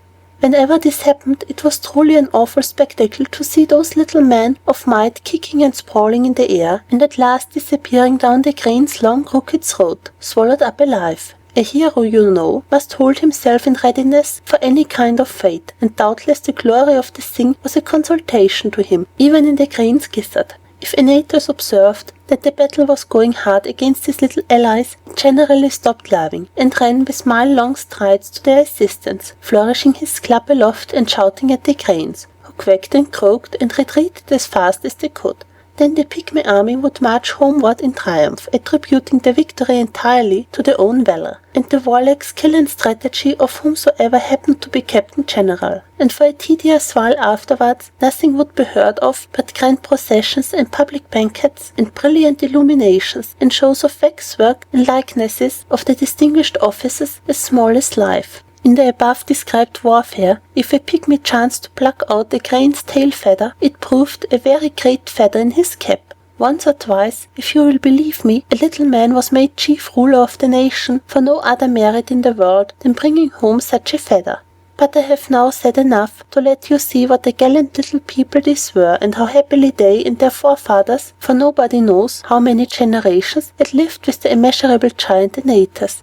In the remaining part of the story, I shall tell you of a far more astonishing battle than any of that was fought between the pygmies and the cranes. One day the mighty Antaeus was lolling at full length among his friends. His pine-tree walking stick lay on the ground close by his side. His head was in one part of the kingdom, and his feet extended across the boundaries to another part, and he was taking whatever comfort he could get, while the pygmies scrambled over him, and peeped into his cavernous mouth, and played among his hair. Sometimes for a minute or two the giant dropped asleep and snorted like a rush of a whirlwind. During one of these little bits of slumber a pygmy chanced to climb upon his shoulder, and took a view around the horizon, as from the summit of a hill, and he beheld something a long way off, which made him rub the bright specks of his eyes and look sharper than before. At first he mistook it for a mountain, and wondered how it had grown up so suddenly out of the earth. But soon he saw the mountain move. As it came nearer and nearer, what should it turn out to be but a human shape, not as big as Antaeus, it is true, although a very enormous figure in comparison with pygmies, and a vast deal bigger than the men we see nowadays. When the pygmy was quite satisfied that his eyes had not deceived him, he scampered as fast as his legs would carry him to the giant's ear, and stooped over its cavity and shouted lustily into it. "Hello, brother Antaeus, get up this minute and take your pine tree walking stick in your hand. Here comes another giant to have a tussle with you." "Pooh, pooh," grumbled Antaeus, only half awake. "None of your nonsense, my little fellow. Don't you see I am sleepy? There is not a giant on earth for whom I would take the trouble to get up." But the pygmy looked again, and now perceived that the stranger was coming directly towards the prostrate form of Antaeus. With every step he looked less like a blue mountain and more like an immensely large man. He was soon so nigh that there could be no possible mistake about the matter. There he was, with the sun flaming on his golden helmet and flashing from his polished breastplate. He had a sword by his side and a lion's skin over his back, and on his right shoulder he carried a club, which looked bulkier and heavier than the pine tree walking stick of Antaeus. By this time the whole nation of the pygmies had seen the new wonder, and 1,000,000 of them set up a shout all together, so that it really made quite an audible squeak. "Get up, Antaeus, bestir yourself, you lazy old giant. Here comes another giant, as strong as you are, to fight with you." "Nonsense, nonsense," growled the sleepy giant. "I will have my nap out, come who may." Still the stranger drew nearer, and now the pygmies could plainly discern that, if his stature were less lofty than the giant's, yet his shoulders were even broader, and in truth what a pair of shoulders they must have been. As I told you a long while ago, they once upheld the sky. The pygmies, being 10 times as vivacious as the great numbskull of a brother, could not abide the giant's slow movements, and were determined to have him on his feet. So they kept shouting to him, and even went as far as to prick him with their swords. "Get up, get up, get up," they cried. "Up with you, lazy bones. The strange giant's club is bigger than your own. His shoulders are the broadest, and we think him the stronger of the two." Antaeus could not endure to have it said that any mortal was half so mighty as himself. This latter remark of the pygmies pricked him deeper than their swords, and sitting up, in rather a sulky humour, he gave a gape of several yards wide, rubbed his eyes, and finally turned his stupid head in the direction whither his little friends were so eagerly pointing. No sooner did he set his eyes on the stranger than, leaping to his feet, seizing his walking stick, he strode a mile or two to meet him, all the while brandishing the sturdy pine tree so that it whistled through the air. "Who are you?" thundered the giant, "and what do you want in my dominions?" There was one more strange thing about Antaeus, of which I have not yet told you, lest, hearing of so many wonders all in a lump, you might not believe much more than half of them. You are to know, then, that whenever this redoubtable giant touched the ground, either with his hand, his foot, or any other part of his body, he grew stronger than he had ever been before. The earth, you remember, was his mother, and was very fond of him, as being almost the biggest of her children, and so she took this method of keeping him always in full vigour. Some persons affirm that he grew 10 times stronger at every touch. Others say that it was only twice as strong. But only think of it. Whenever Antaeus took a walk, supposing it were about 10 miles, and when he stepped 100 yards at a stride, you may try to cipher out how much mightier he was, on sitting down again when he had first started, and whenever he flung himself on the earth to take a little repose, even if he got up the very next instant, he would be as strong as exactly 10 just such giants as his former self. It was well for the world that Antaeus happened to be of a sluggish disposition, and liked ease better than exercise, for, if he had frisked about like the pygmies, and touched the earth as often as they did, he would long ago have been strong enough to pull down the sky about people's ears. But these great lubberly fellows resemble mountains, not only in bulk, but in their disinclination to move. The Pygmies, Part 2. Any other mortal man, except the very one whom Antaeus had now encountered, would have been half frightened to death by the giant's ferocious aspect and terrible voice. But the stranger did not seem at all disturbed. He carelessly lifted his club and balanced it in his hand, measuring Antaeus with his eye, from head to foot, not as if wonder smitten at his stature, but as if he had seen a great many giants before, and this was by no means the biggest of them. In fact, if the giant had been no bigger than the Pygmies, who stood pricking up their ears and looking and listening to what was going forward, the stranger could not have been less afraid of them. "Who are you, I say?" roared Antaeus again. "What's your name? Why do you come hither? Speak, you vagabond, or I'll try the thickness of your skull with my walking stick." "You are a very discourteous giant," answered the stranger quietly, "and I shall probably have to teach you a little civility before we part. As for my name, it is Hercules. I have come hither because this is the most convenient road to the garden of the Hesperides, whither I am going to get 3 of the golden apples for King Eurystheus." "You shall go no farther," bellowed Antaeus, putting on a grimmer look than before, for he had heard of the mighty Hercules, and hated him because he was said to be so strong. "Neither shall you go back whence you came." "How will you prevent me," asked Hercules, "from going whither I please?" "By hitting you a rap with this pine tree here," shouted Antaeus, scowling so that he made himself the ugliest monster in Africa. "I am 50 times stronger than you, and now that I stamp my foot on the ground, I am 500 times stronger. I am ashamed to kill such a puny dwarf as you seem to be. I will make a slave of you, and you shall likewise be the slave of my brethren here, the Pygmies. So throw down your club, and all your weapons, and as for the lion's skin, I intend to have a pair of gloves made." "Come and take it off my shoulders then," answered Hercules, lifting his club. Then the giant, grinning with rage, strode tower-like towards the stranger, 10 times strength at every step, and fetched a monstrous blow at him with his pine tree, which Hercules caught upon his club. And being more skilful than Antaeus, he paid him back such a rap upon the sconce that down tumbled the great lumbering man mountain, flat upon the ground. The poor little Pygmies, who really never dreamed that anybody in the world was half so strong as their brother Antaeus, were a good deal dismayed at this. But no sooner was the giant down, than up he bounced again, with tenfold might, and such a furious visage as was horrible to behold. He aimed another blow at Hercules, but struck away, being blinded with wrath, and only hit his pure innocent Mother Earth, who groaned and trembled at the stroke. His pine tree went so deep into the ground, and stuck there so fast, that before Antaeus could get it out, Hercules brought down his club across his shoulders with a mighty thwack, which made the giant roar, as if all sorts of intolerable noises had come screeching and rumbling out of his immeasurable lungs in that one cry. Away it went, over the mountains and the valleys, and for aught I know, was heard on the other side of the African deserts. As for the Pygmies, their capital city was laid in ruins by the concussion and vibration of the air, and though there was uproar enough without the help, they set up a shriek out of 3 millions of little throats, fancying, no doubt, that they swelled the giant's blow at least 10 times as much. Meanwhile, Antaeus had scrambled upon his feet again, and pulled his pine tree out of the earth, and, all aflame with fury and more outrageously strong than ever, he ran at Hercules, and brought down another blow. "This time, rascal," shouted he, "you shall not escape me." But once more Hercules warded off the stroke with his club, and the giant's pine tree was shattered into 1,000 splinters, most of which flew among the Pygmies, and did more mischief than I like to think about.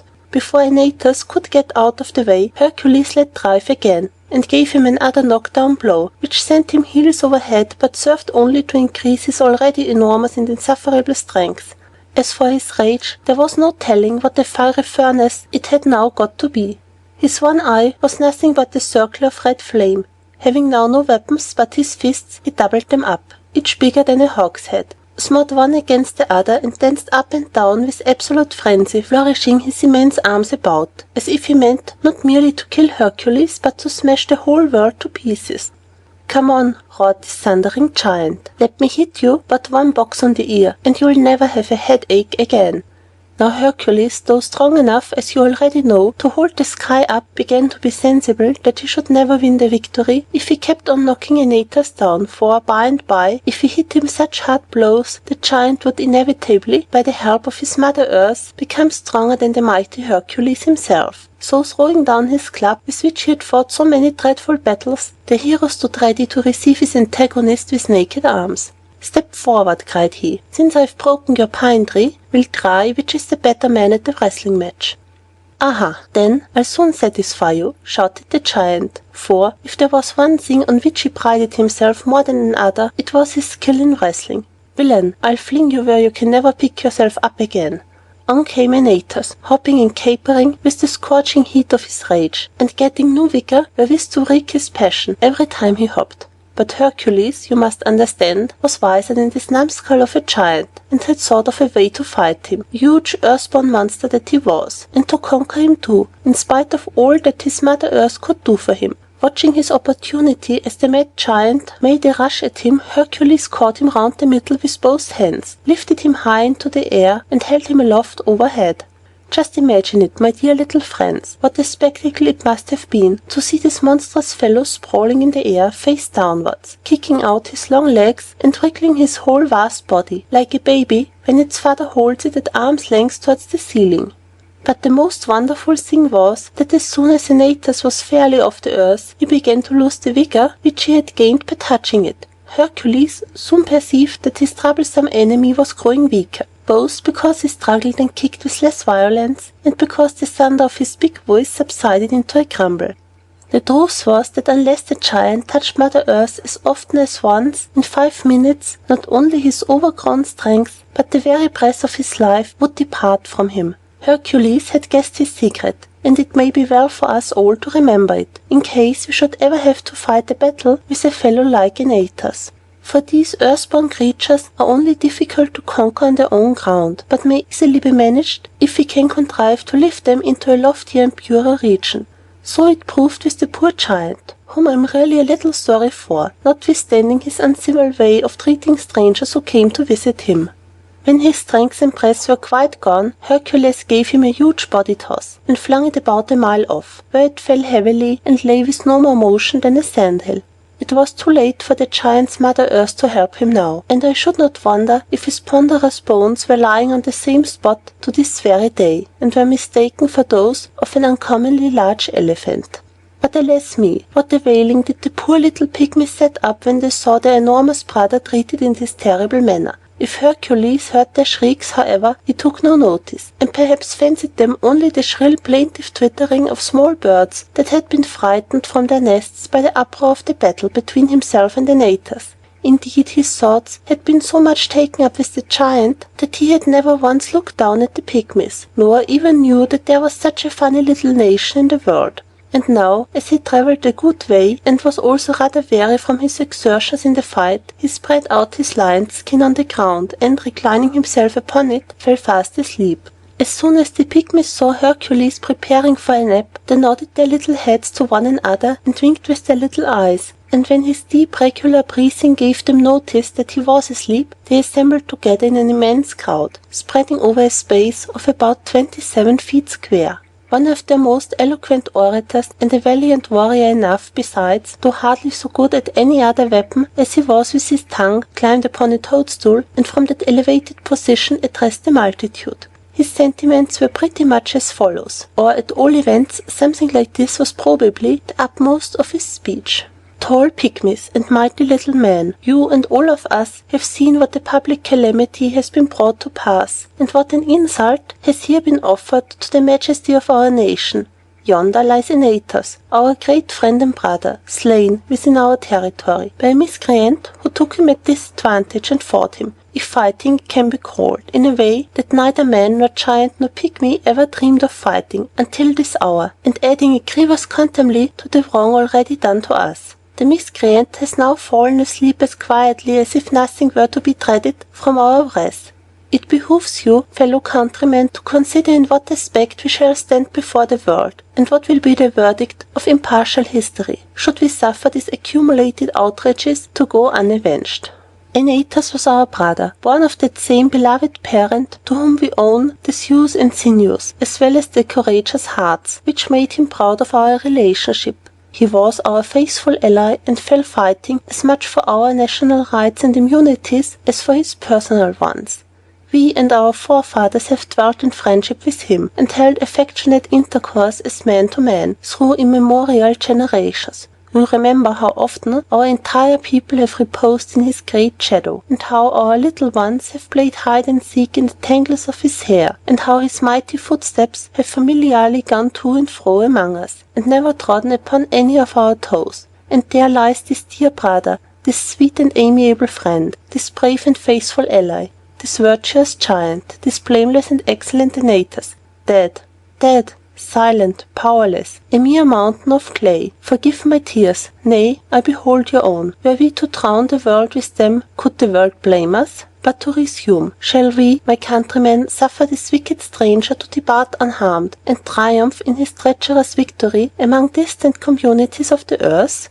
Shall we not rather compel him to leave his bones here on our soil, by the side of our slain brother's bones? So that, while one skeleton shall remain as the everlasting monument of our sorrow, the other shall endure as long, exhibiting to the whole human race a terrible example of pygmy vengeance. Such is the question. I put it to you in full confidence of a response that shall be worthy of our national character, and calculated to increase rather than diminish the glory which our ancestors have transmitted to us, and which we ourselves have proudly vindicated in our warfare with the Caïns. The orator was here interrupted by a burst of irrepressible enthusiasm.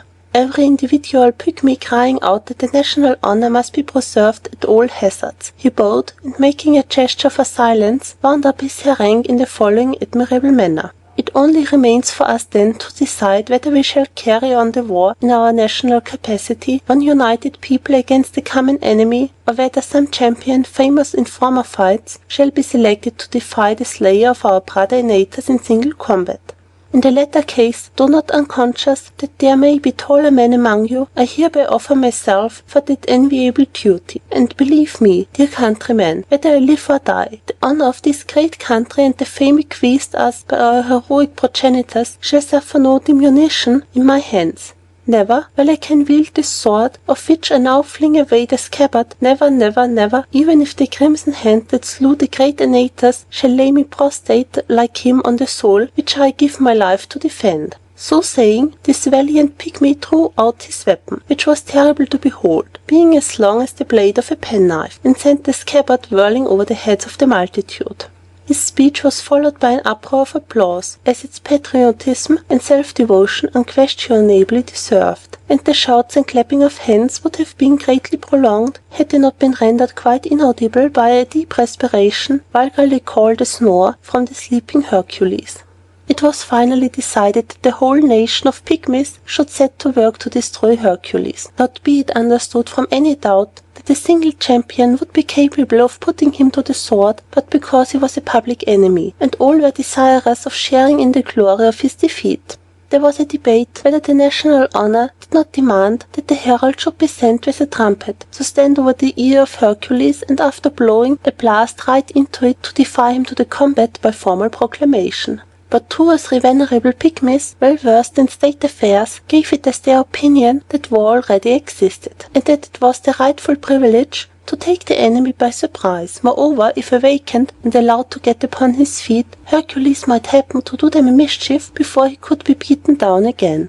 For, as these sage counsellors remarked, the stranger's club was really very big, and it had rattled like a thunderbolt against the skull of Antaeus. So the pygmies resolved to set aside all foolish punctilios and assail the antagonist at once. Accordingly, all the fighting men of the nation took their weapons, and went boldly up to Hercules, who lay fast asleep, little dreaming of the harm which the pygmies meant to do him. A body of 20,000 archers marched in front, with the little bows all ready and the arrows on the string.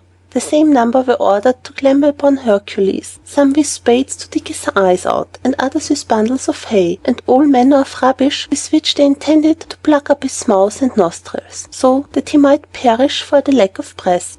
This last, however, could by no means perform the appointed duty, inasmuch as the enemy's breath rushed out of his nose in an hurricane and whirlwind, which blew the pygmies away as fast as they came nigh. It was found necessary, therefore, to hit upon some other method of carrying on the war. After holding a council, the captains ordered their troops to collect sticks, straws, dry weeds, and whatever combustible stuff they could find, and make a pile of it, heaping it high around the head of Hercules. As a great many thousand pygmies were employed in this task, they soon brought together several bushels of inflammatory material, and raised so tall a heap that mounting on its summit, they were quite upon the level of the sleeper's face. The archers meanwhile were stationed within bowshot, with orders to let fly at Hercules the instant that he stirred. Everything being in readiness, a torch was applied to the pile, which immediately burst into flames, and soon waxed hot enough to roast the enemy, had he but chosen to lie still. A pygmy, you know, though so very small, might set the world on fire, just as easily as a giant could, so that this was certainly the very best way of dealing with their foe, provided they could have kept him quiet while the conflagration was going forward. But no sooner did Hercules begin to be scorched than he started with his hair in red blaze.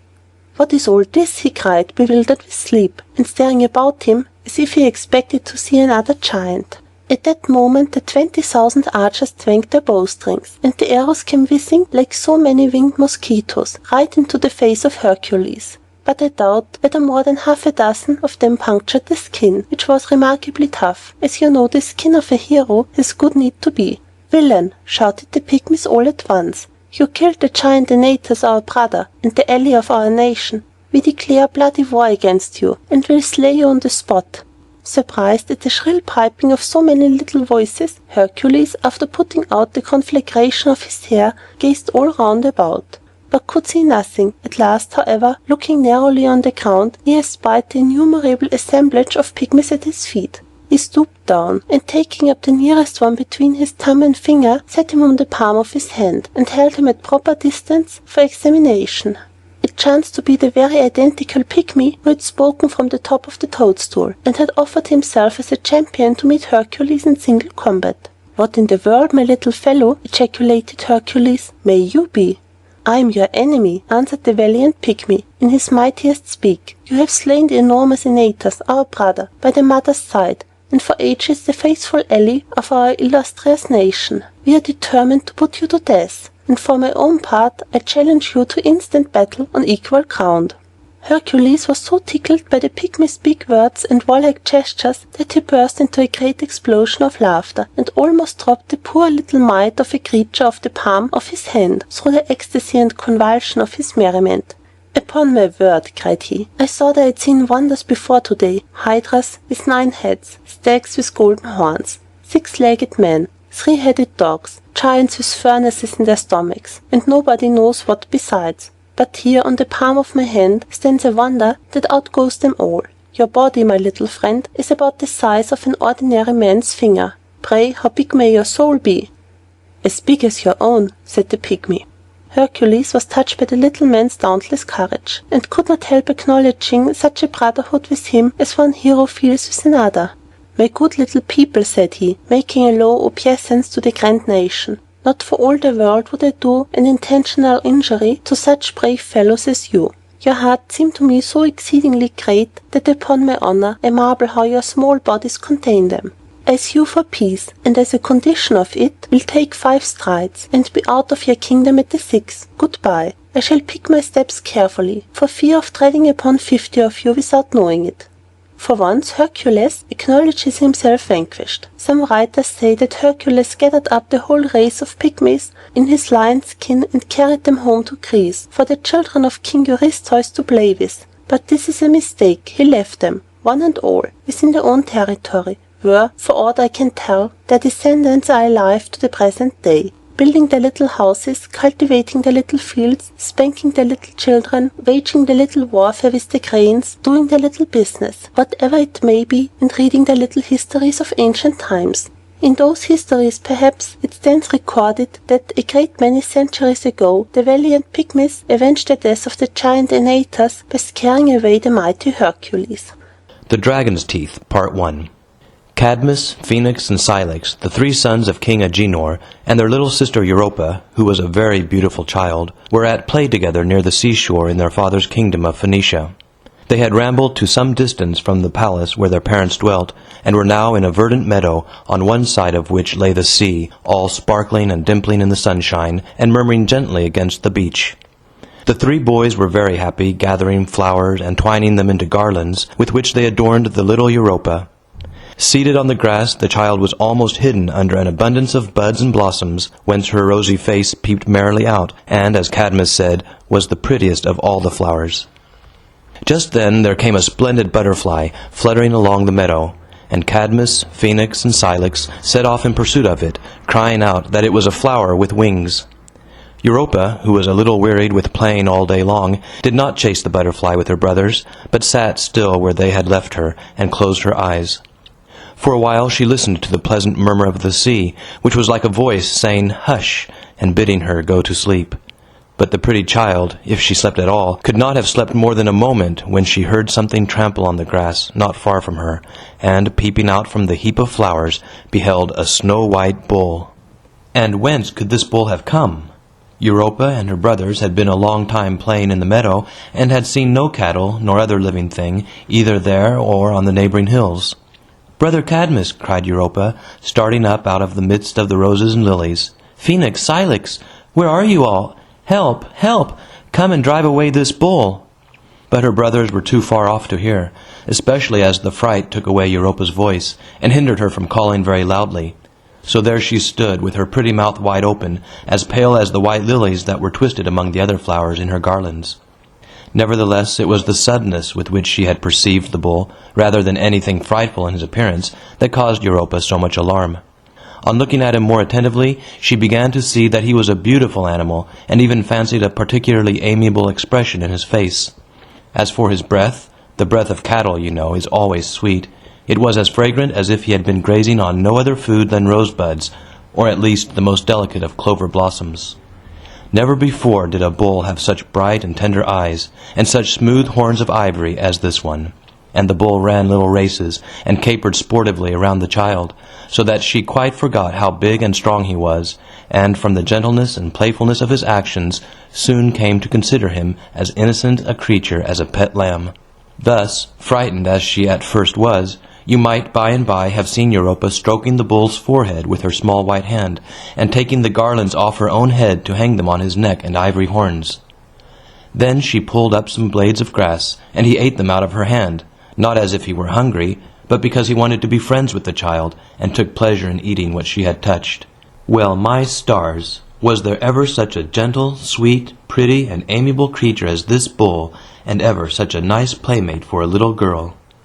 When the animal saw, for the bull had so much intelligence that it is really wonderful to think of, when he saw that Europa was no longer afraid of him, he grew overjoyed, and could hardly contain himself for delight. He frisked about the meadow, now here, now there, making sprightly leaps with as little effort as a bird expends in hopping from twig to twig. Indeed, his motion was as light as if he were flying through the air, and his hoofs seemed hardly to leave their print in the grassy soil over which he trod. With his spotless hue he resembled a snowdrift wafted along by the wind. Once he galloped so far away that Europa feared lest she might never see him again, so, setting up her childish voice, called him back. "Come back, pretty creature," she cried. "Here's a nice clover blossom." And then it was delightful to witness the gratitude of this amiable bull, and how he was so full of joy and thankfulness that he capered higher than ever.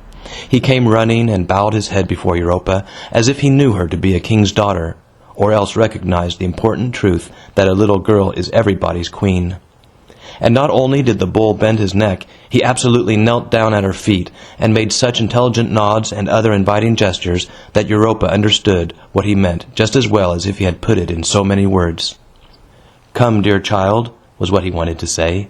"Let me give you a ride on my back." At the first thought of such a thing, Europa drew back. But then she considered in her wise little head that there could be no possible harm in taking just one gallop on the back of this docile and friendly animal, who would certainly set her down the very instant she desired it. And how it would surprise her brothers to see her riding across the green meadow, and what merry times they might have, either taking turns for a gallop, or clambering on the gentle creature, all four children together, and careering round the field with shouts of laughter that would be heard as far off as King Agenor's palace. "I think I will do it," said the child to herself. And indeed, why not? She cast a glance around and caught a glimpse of Cadmus, Phoenix, and Cilix, who were still in pursuit of the butterfly, almost at the other end of the meadow. It would be the quickest way of rejoining them, to get upon the white bull's back. She came a step nearer to him, therefore, and, sociable creature that he was, he showed so much joy at this mark of her confidence that the child could not find in her heart to hesitate any longer. Making one bound, for this little princess was as active as a squirrel, there sat Europa on the beautiful bull, holding an ivory horn in each hand, lest she should fall off. "Softly, pretty bull, softly," she said, rather frightened at what she had done. "Do not gallop too fast." Having got the child on his back, the animal gave a leap into the air, and came down so like a feather that Europa did not know when his hoofs touched the ground. He then began a race to that part of the flowery plain where her three brothers were, and where they had just caught their splendid butterfly. Europa screamed with delight, and Phoenix, Cilix, and Cadmus stood gaping at the spectacle of their sister mounted on a white bull, not knowing whether to be frightened or to wish the same good luck for themselves. The gentle and innocent creature, for who could possibly doubt that he was so, pranced round among the children as sportively as a kitten. Europa all the while looked down upon her brothers, nodding and laughing, but yet with a sort of stateliness in her rosy little face.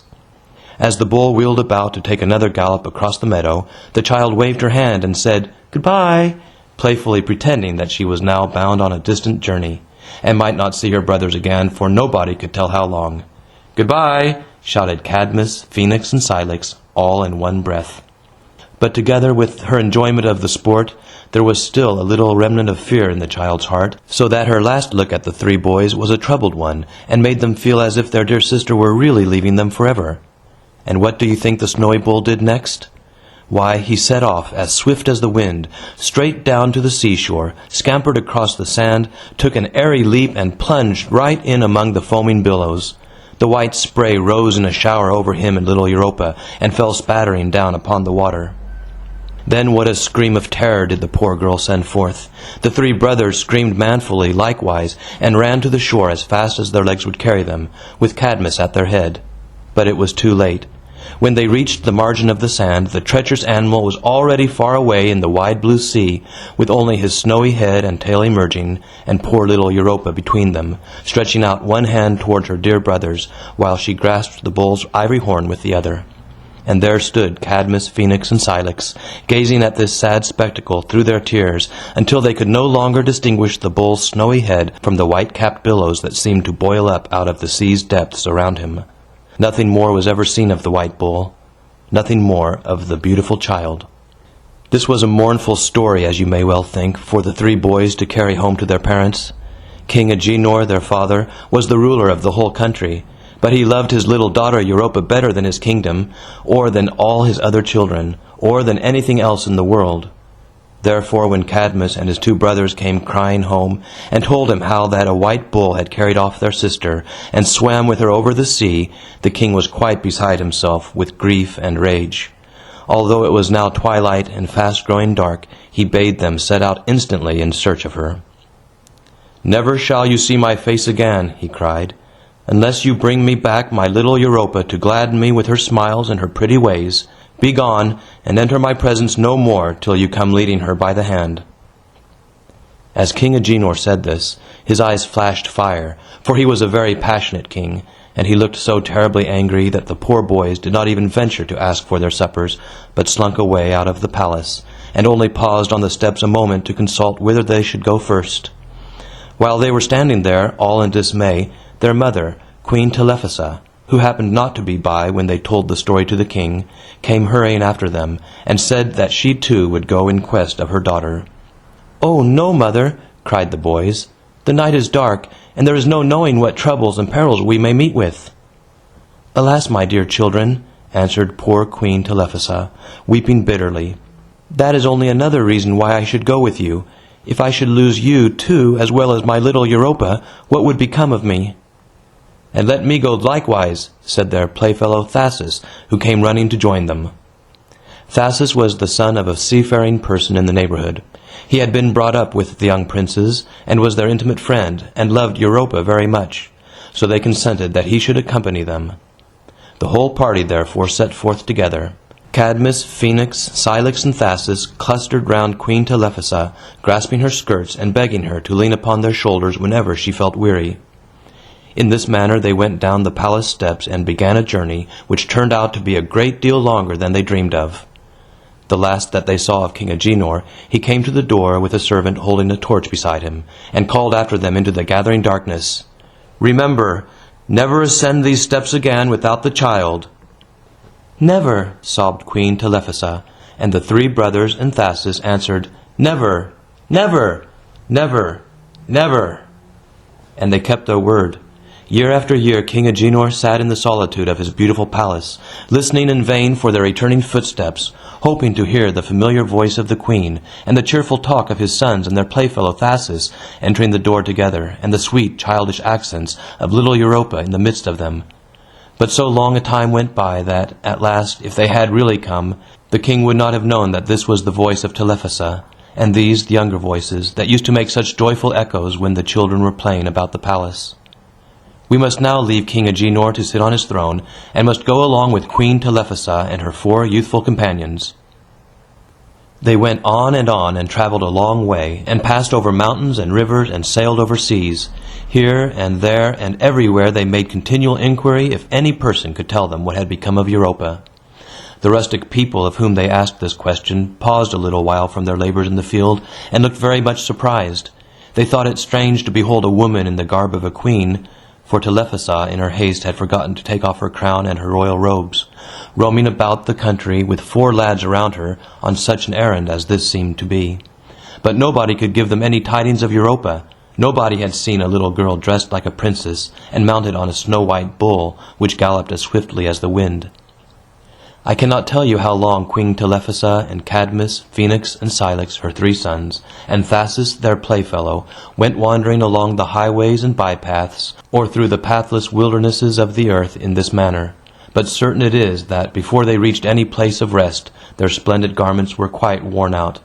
They all looked very much travel-stained, and would have had the dust of many countries on their shoes if the streams through which they waded had not washed it all away. When they had been gone a year, Telephassa threw away her crown because it chafed her forehead. "It has given me many a headache," said the poor queen, "and it cannot cure my heartache." As fast as their princely robes got torn and tattered, they exchanged them for such mean attire as ordinary people wore. By and by they come to have a wild and homeless aspect, so that you would much sooner have taken them for a gypsy family than a queen and 3 princes and a young nobleman, who had once a palace for a home and a train of servants to do their bidding. The 4 boys grew up to be tall young men with sunburnt faces, each of them girded on a sword to defend themselves against the perils of the way. When the husbandmen, at whose farmhouses they sought hospitality, needed their assistance in the harvest field, they gave it willingly, and Queen Telephassa, who had done no work in her palace save to braid silk threads with golden ones, came behind them to bind the sheaves. If payment was offered, they shook their heads, and only asked for tidings of Europa.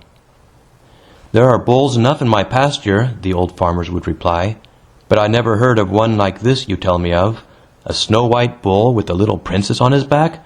Ho, ho, I ask your pardon, good folks, but there never such a sight seen hereabouts." At last, when his upper lip began to have the down on it, Phoenix grew weary of rambling hither and thither to no purpose. So one day, when they happened to be passing through a pleasant and solitary tract of country, he sat himself down on a heap of moss. "I can go no farther," said Phoenix. "It is a mere foolish waste of life to spend it as we do, always wandering up and down and never coming to any home at nightfall. Our sister is lost, and never will be found. She probably perished in the sea, or whatever shore the white bull may have carried her to. It is now so many years ago that there would be neither love nor acquaintance between us should we meet again. My father has forbidden us to return to his palace, so I shall build me a hut of branches and dwell here." "Well, son Phoenix," said Telephassa sorrowfully, "you have grown to be a man, and must do as you judge best, but for my part I will still go in quest of my poor child."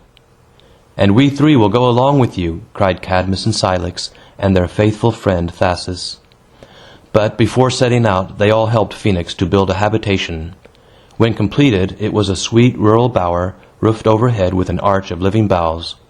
Inside there were 2 pleasant rooms, one of which had a soft heap of moss for a bed, while the other was furnished with a rustic seat or two, curiously fashioned out of the crooked roots of trees. So comfortable and homelike did it seem, that Telephassa and her 3 companions could not help sighing, to think that they must still roam about the world, instead of spending the remainder of their lives in some such cheerful abode as they had here built for Phoenix.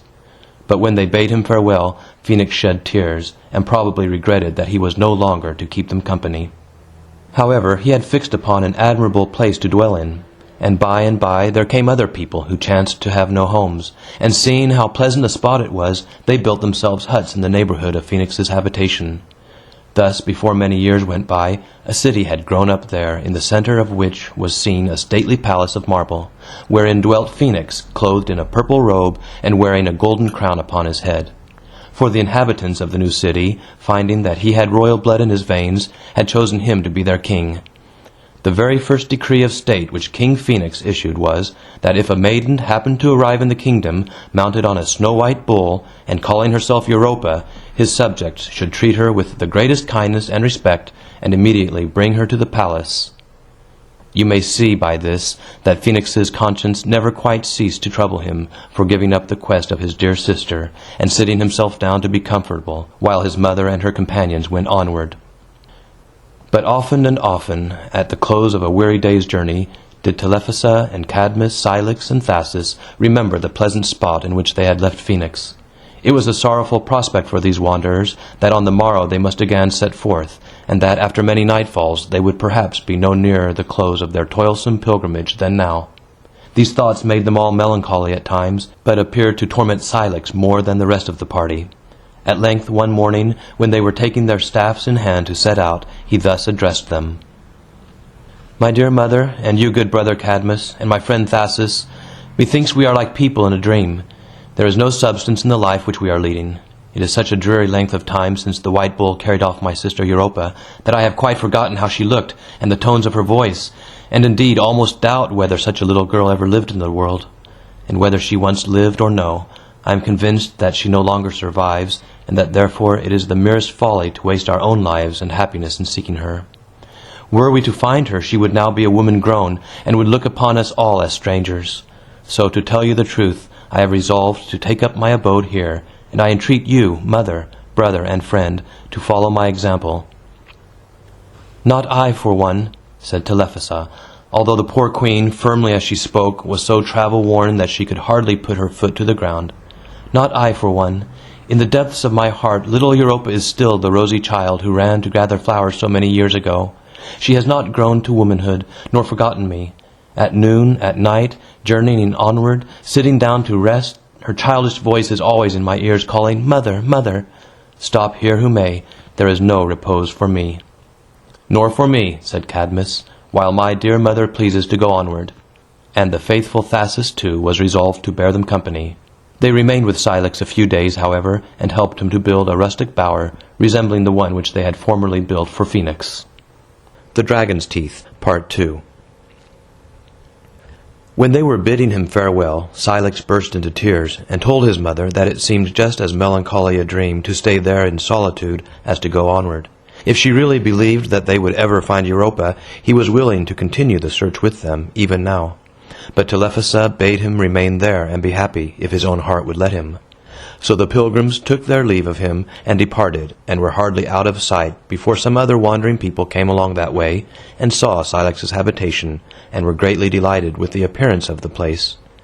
There being an abundance of unoccupied ground in the neighborhood, these strangers built huts for themselves, and were soon joined by a multitude of new settlers who quickly formed a city. In the middle of it was seen a magnificent palace of colored marble, on the balcony of which every noontide appeared Cilix in a long purple robe, and with a jeweled crown upon his head. For the inhabitants, when they found out that he was a king's son, had considered him the fittest of all men to be a king himself.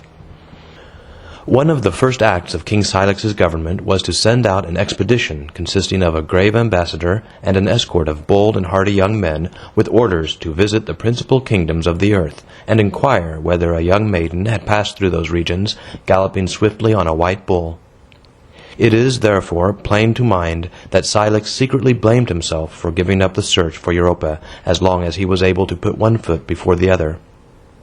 As for Telephassa and Cadmus and the good Thasus, it grieves me to think of them still keeping up that weary pilgrimage.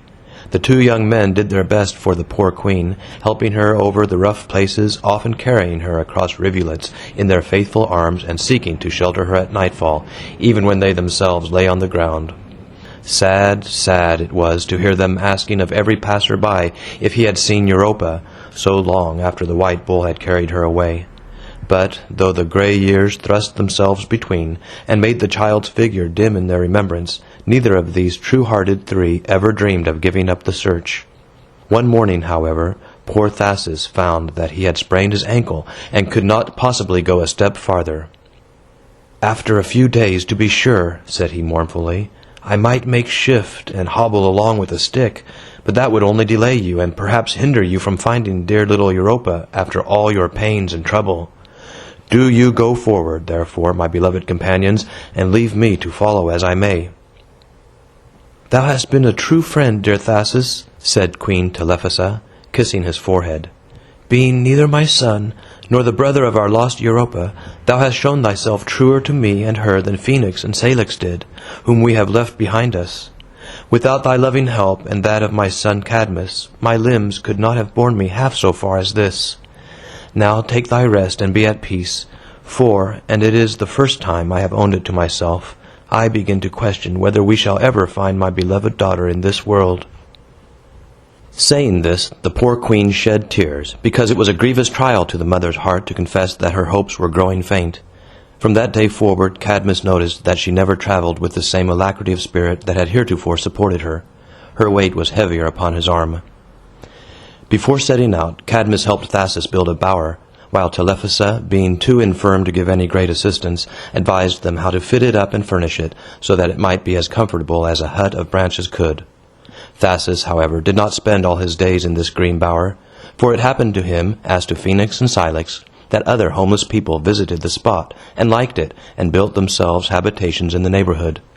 So here, in the course of a few years, was another thriving city, with a red freestone palace in the center of it, where Thasus sat upon a throne, doing justice to the people, with a purple robe over his shoulders, a scepter in his hand, and a crown upon his head.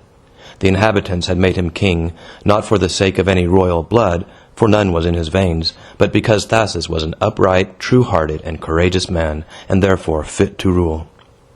But when the affairs of his kingdom were all settled, King Thasus laid aside his purple robe and crown and scepter, and bade his worthiest subjects distribute justice to the people in his stead.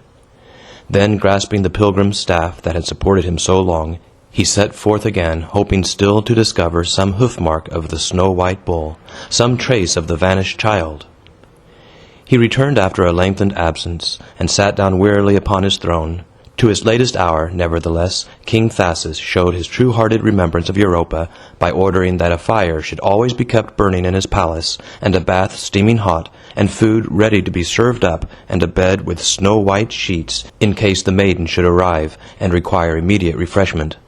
And though Europa never came, the good Thasus had the blessings of many a poor traveler, who profited by the food and lodging which were meant for the little playmate of the king's boyhood.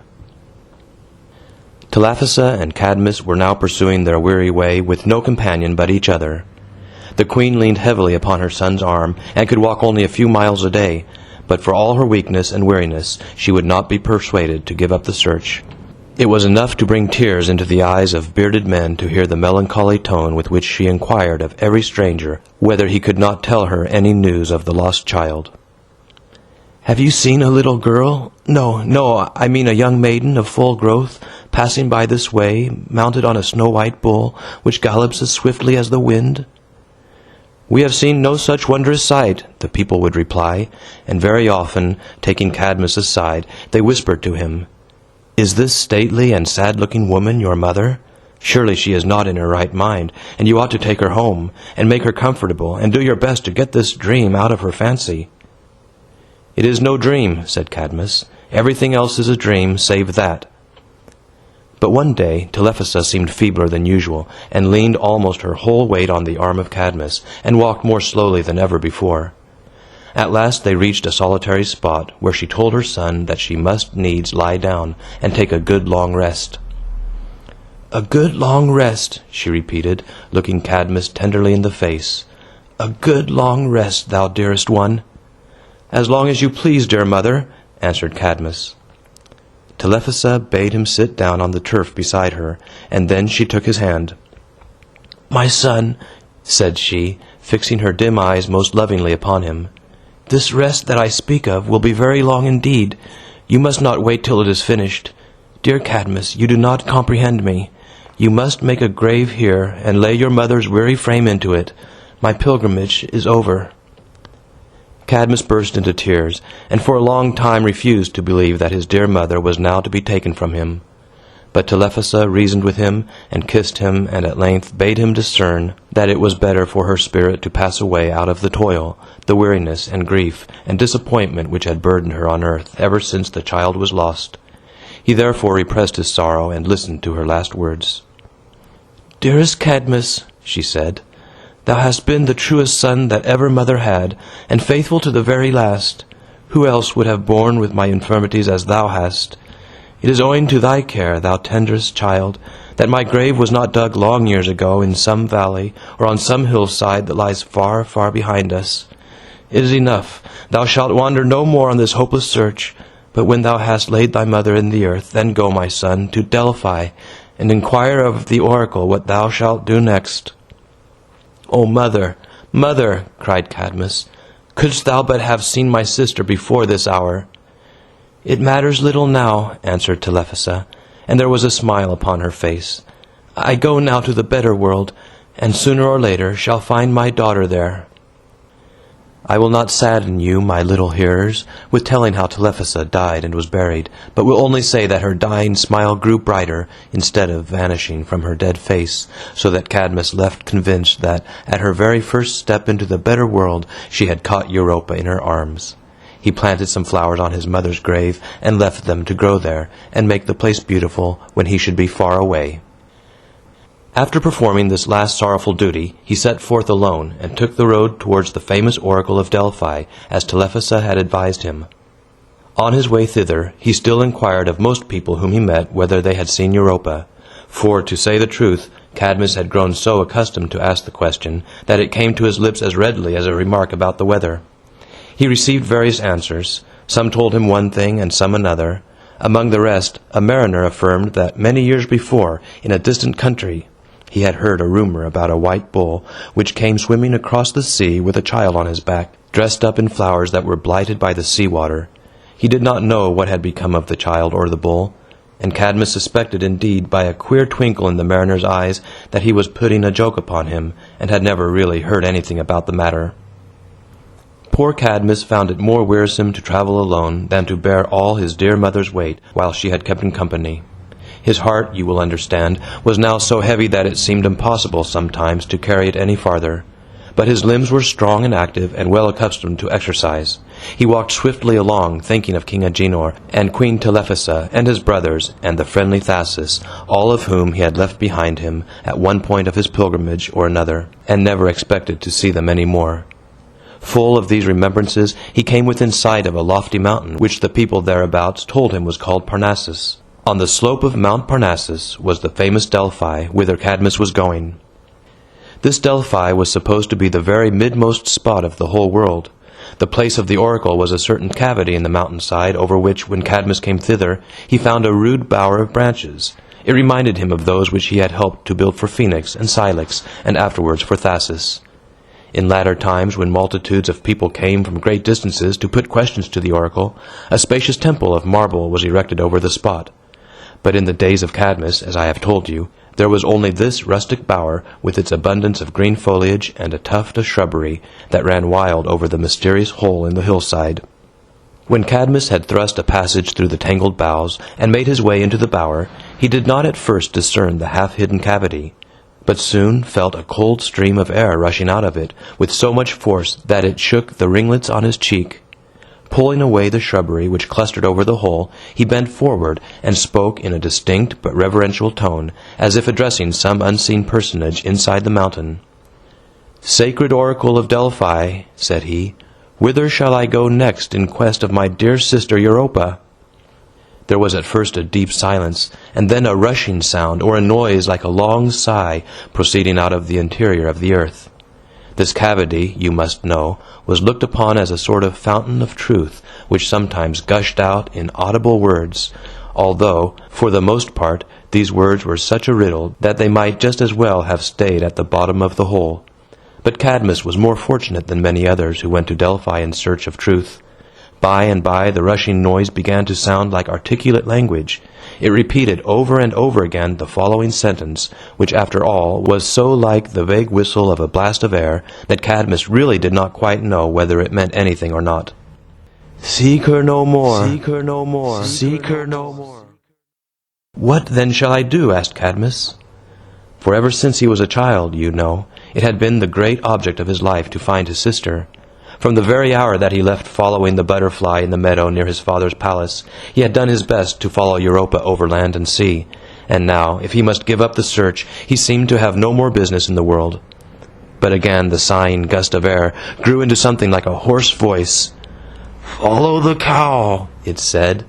"Follow the cow. Follow the cow." And when these words had been repeated until Cadmus was tired of hearing them, especially as he could not imagine what cow it was, or why he was to follow her, the gusty hole gave vent to another sentence. "Where the stray cow lies down, there is your home." These words were pronounced but a single time, and died away into a whisper before Cadmus was fully satisfied that he had caught the meaning. He put other questions, but received no answer. Only the gust of wind sighed continually out of the cavity, and blew the withered leaves rustling along the ground before it. "Did there really come any words out of the hole?" thought Cadmus, "or have I been dreaming all this while?" He turned away from the oracle, and thought himself no wiser than when he came thither. Caring little what might happen to him, he took the first path that offered itself, and went along at a sluggish pace, for having no object in view, nor any reason to go one way more than another, it would certainly have been foolish to make haste.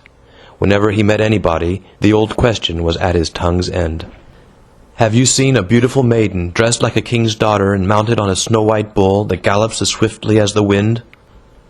But remembering what the oracle had said, he only half uttered the words, and then mumbled the rest indistinctly, and from his confusion people must have imagined that this handsome young man had lost his wits. I know not how far Cadmus had gone, nor could he himself have told you, when at no great distance before him he beheld a brindled cow. She was lying down by the wayside and quietly chewing her cud, nor did she take any notice of the young man until he had approached pretty nigh. Then, getting leisurely upon her feet, and giving her head a gentle toss, she began to move along at a moderate pace, often pausing just long enough to crop a mouthful of grass. Cadmus loitered behind, whistling idly to himself, and scarcely noticing the cow, until the thought occurred to him whether this could possibly be the animal which, according to the oracle's response, was to serve him for a guide. But he smiled at himself for fancying such a thing. He could not seriously think that this was the cow, because she went along so quietly, behaving just like any other cow. Evidently she neither knew nor cared so much as a wisp of hay about Cadmus, and was only thinking how to get her living along the wayside, where the herbage was green and fresh. Perhaps she was going home to be milked. "Cow! Cow! Cow!" cried Cadmus. "Hey, Brindle, hey! Stop, my good cow!" He wanted to come up with the cow, so as to examine her and see if it would appear to know him, or whether there were any peculiarities to distinguish her from 1,000 other cows, whose only business is to fill the milk pail, and sometimes kick it over. But still the brindled cow trudged on, whisking her tail to keep the flies away, and taking as little notice of Cadmus as she well could. If he walked slowly, so did the cow, and seized the opportunity to graze. If he quickened his pace, the cow went just so much the faster, and once when Cadmus tried to catch her by running, she threw out her heels, stuck her tail straight on end, and set off at a gallop, looking as queerly as cows generally do while putting themselves to their speed. When Cadmus saw that it was impossible to come up with her, he walked on moderately as before. The cow, too, went leisurely on, without looking behind. Wherever the grass was greenest, there she nibbled a mouthful or two. Where a brook glistened brightly across the path, there the cow drank, and breathed a comfortable sigh, and drank again, and trudged onward at the pace that best suited herself and Cadmus. "I do believe," thought Cadmus, "that this may be the cow that was foretold me. If it be the one, I suppose she will lie down somewhere hereabouts." Whether it were the oracular cow or some other one, it did not seem reasonable that she should travel a great way farther. So, whenever they reached a particularly pleasant spot on a breezy hillside, or in a sheltered vale or flowery meadow, on the shore of a calm lake or along the bank of a clear stream, Cadmus looked eagerly around to see if the situation would suit him for a home. But still, whether he liked the place or no, the brindled cow never offered to lie down. On she went at the quiet pace of a cow going homeward to the barnyard, and every moment Cadmus expected to see a milkmaid approaching with a pail, or a herdsman running to head the stray animal and turn her back towards the pasture. But no milkmaid came, no herdsman drove her back, and Cadmus followed the stray brindle till he was almost ready to drop down with fatigue. "O brindled cow," cried he, in a tone of despair, "do you never mean to stop?" He had now grown too intent on following her to think of lagging behind, however along the way, and whatever might be his fatigue. Indeed, it seemed as if there were something about the animal that bewitched people. Several persons who happened to see the brindled cow and Cadmus following behind began to trudge after her, precisely as he did. Cadmus was glad of somebody to converse with, and therefore talked very freely to these good people. He told them all his adventures, and how he had left King Agenor in his palace, and Phoenix at one place, and Cilix at another, and Thasus at a third, and his dear mother, Queen Telephassa, under a flowery sod, so that now he was quite alone, both friendless and homeless. He mentioned likewise that the oracle had bidden him be guided by a cow, and inquired of the strangers whether they supposed that this brindled animal could be the one. "Why, 'tis a very wonderful affair," answered one of his new companions. "I am pretty well acquainted with the ways of cattle, and I never knew a cow of her own accord to go so far without stopping. If my legs will let me, I'll never leave following the beast till she lies down." "Nor I," said a second. "Nor I," cried a third. "If she goes 100 miles farther, I am determined to see the end of it." End of Part 2 of The Dragon's Teeth. The Dragon's Teeth, Part 3. The secret of it was, you must know, that the cow was an enchanted cow, and that, without their being conscious of it, she threw some of her enchantment over everybody that took so much as half a dozen steps behind her. They could not possibly help following her, though all the time they fancied themselves doing it of their own accord. The cow was by no means very nice in choosing her path, so that sometimes they had to scramble over rocks, or wade through mud and mire, and all in a terribly bedraggled condition, and tired to death, and very hungry into the bargain. What a weary business it was! But still they kept trudging stoutly forward, and talking as they went. The strangers grew very fond of Cadmus, and resolved never to leave him, but to help him build a city wherever the cow might lie down. In the center of it there should be a noble palace, in which Cadmus might dwell, and be their king, with a throne, a crown, a scepter, a purple robe, and everything else that a king ought to have. For in him there was the royal blood, and the royal heart, and the head that knew how to rule. While they were talking of these schemes, and beguiling the tediousness of the way with laying out the plan of the new city, one of the company happened to look at the cow. "Joy, joy!" cried he, clapping his hands. "Brindle is going to lie down." They all looked, and, sure enough, the cow had stopped, and was staring leisurely about her, as other cows do when on the point of lying down. And slowly, slowly did she recline herself on the soft grass, first bending her forelegs, and then crouching her hind ones. When Cadmus and his companions came up with her, there was the brindled cow taking her ease, chewing her cud, and looking them quietly in the face, as if this was just the spot she had been seeking for, and as if it were all a matter of course. "This, then," said Cadmus, gazing around him, "this is to be my home." It was a fertile and lovely plain, with great trees flinging their sun-speckled shadows over it, and hills fencing it in from the rough weather. At no great distance they beheld a river gleaming in the sunshine. A home feeling stole into the heart of poor Cadmus. He was very glad to know that here he might awake in the morning without the necessity of putting on his dusty sandals to travel farther and farther. The days and the years would pass over him, and find him still in this pleasant spot. If he could have had his brothers with him, and his friend Thasus, and could have seen his dear mother under a roof of his own, he might here have been happy after all their disappointments. Some day or other, too, his sister Europa might have come quietly to the door of his home and smiled round upon the familiar faces. But, indeed, since there was no hope of regaining the friends of his boyhood, or ever seeing his dear sister again, Cadmus resolved to make himself happy with these new companions who had grown so fond of him while following the cow. "Yes, my friends," said he to them, "this is to be our home. Here we will build our habitations. The brindled cow which has led us hither will supply us with milk. We will cultivate the neighboring soil and lead an innocent and happy life." His companions joyfully assented to this plan, and, in the first place, being very hungry and thirsty, they looked about them for the means of providing a comfortable meal. Not far off they saw a tuft of trees, which appeared as if there might be a spring of water beneath them. They went thither to fetch some, leaving Cadmus stretched on the ground along with the brindled cow, for now that he had found a place of rest, it seemed as if all the weariness of his pilgrimage, ever since he left King Agenor's palace, had fallen upon him at once.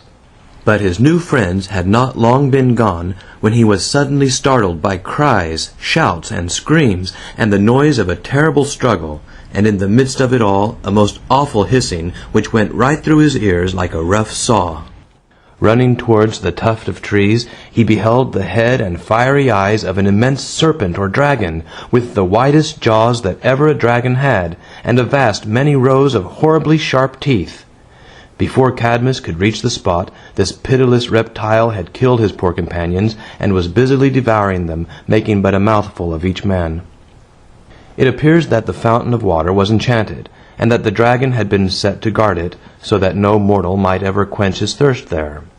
As the neighboring inhabitants carefully avoided the spot, it was now a long time, not less than 100 years or thereabouts, since the monster had broken his fast, and, as was natural enough, his appetite had grown to be enormous, and was not half satisfied by the poor people whom he had just eaten up.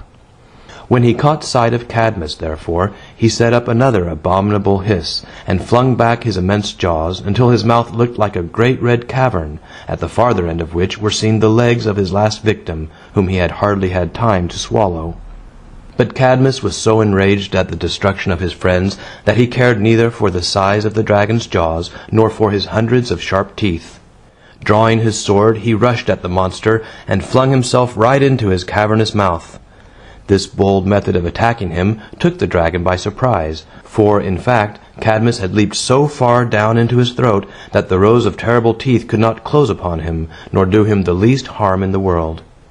Thus, though the struggle was a tremendous one, and though the dragon shattered the tuft of trees into small splinters by the lashing of his tail, yet, as Cadmus was all the while slashing and stabbing at his very vitals, it was not long before the scaly wretch bethought himself of slipping away. He had not gone his length, however, when the brave Cadmus gave him a sword thrust that finished the battle, and creeping out of the gateway of the creature's jaws, there he beheld him, still wriggling his vast bulk, although there was no longer life enough in him to harm a little child. But do not you suppose that it made Cadmus sorrowful to think of the melancholy fate which had befallen those poor friendly people who had followed the cow along with him? It seemed as if he were doomed to lose everybody whom he loved, or to see them perish in one way or another. And here he was, after all his toils and troubles, in a solitary place with not a single human being to help him build a hut. "What shall I do?" cried he aloud. "It were better for me to have been devoured by the dragon, as my poor companions were." "Cadmus," said a voice, but whether it came from above or below him, or whether it spoke within his own breast, the young man could not tell. "Cadmus, pluck out the dragon's teeth and plant them in the earth." This was a strange thing to do, nor was it very easy, I should imagine, to dig out all those deep-rooted fangs from the dead dragon's jaws. But Cadmus toiled and tugged, and after pounding the monstrous head almost to pieces with a great stone, he at last collected as many teeth as might have filled a bushel or two. The next thing was to plant them. This likewise was a tedious piece of work, especially as Cadmus was already exhausted with killing the dragon and knocking his head to pieces, and had nothing to dig the earth with, that I know of, unless it were his sword blade. Finally, however, a sufficiently large tract of ground was turned up and sown with this new kind of seed, although half of the dragon's teeth still remained to be planted some other day. Cadmus, quite out of breath, stood leaning upon his sword and wondering what was to happen next. He had waited but a few moments when he began to see a sight which was as great a marvel as the most marvelous thing I ever told you about. The sun was shining slantwise over the field, and showed all the moist, dark soil just like any other newly planted piece of ground.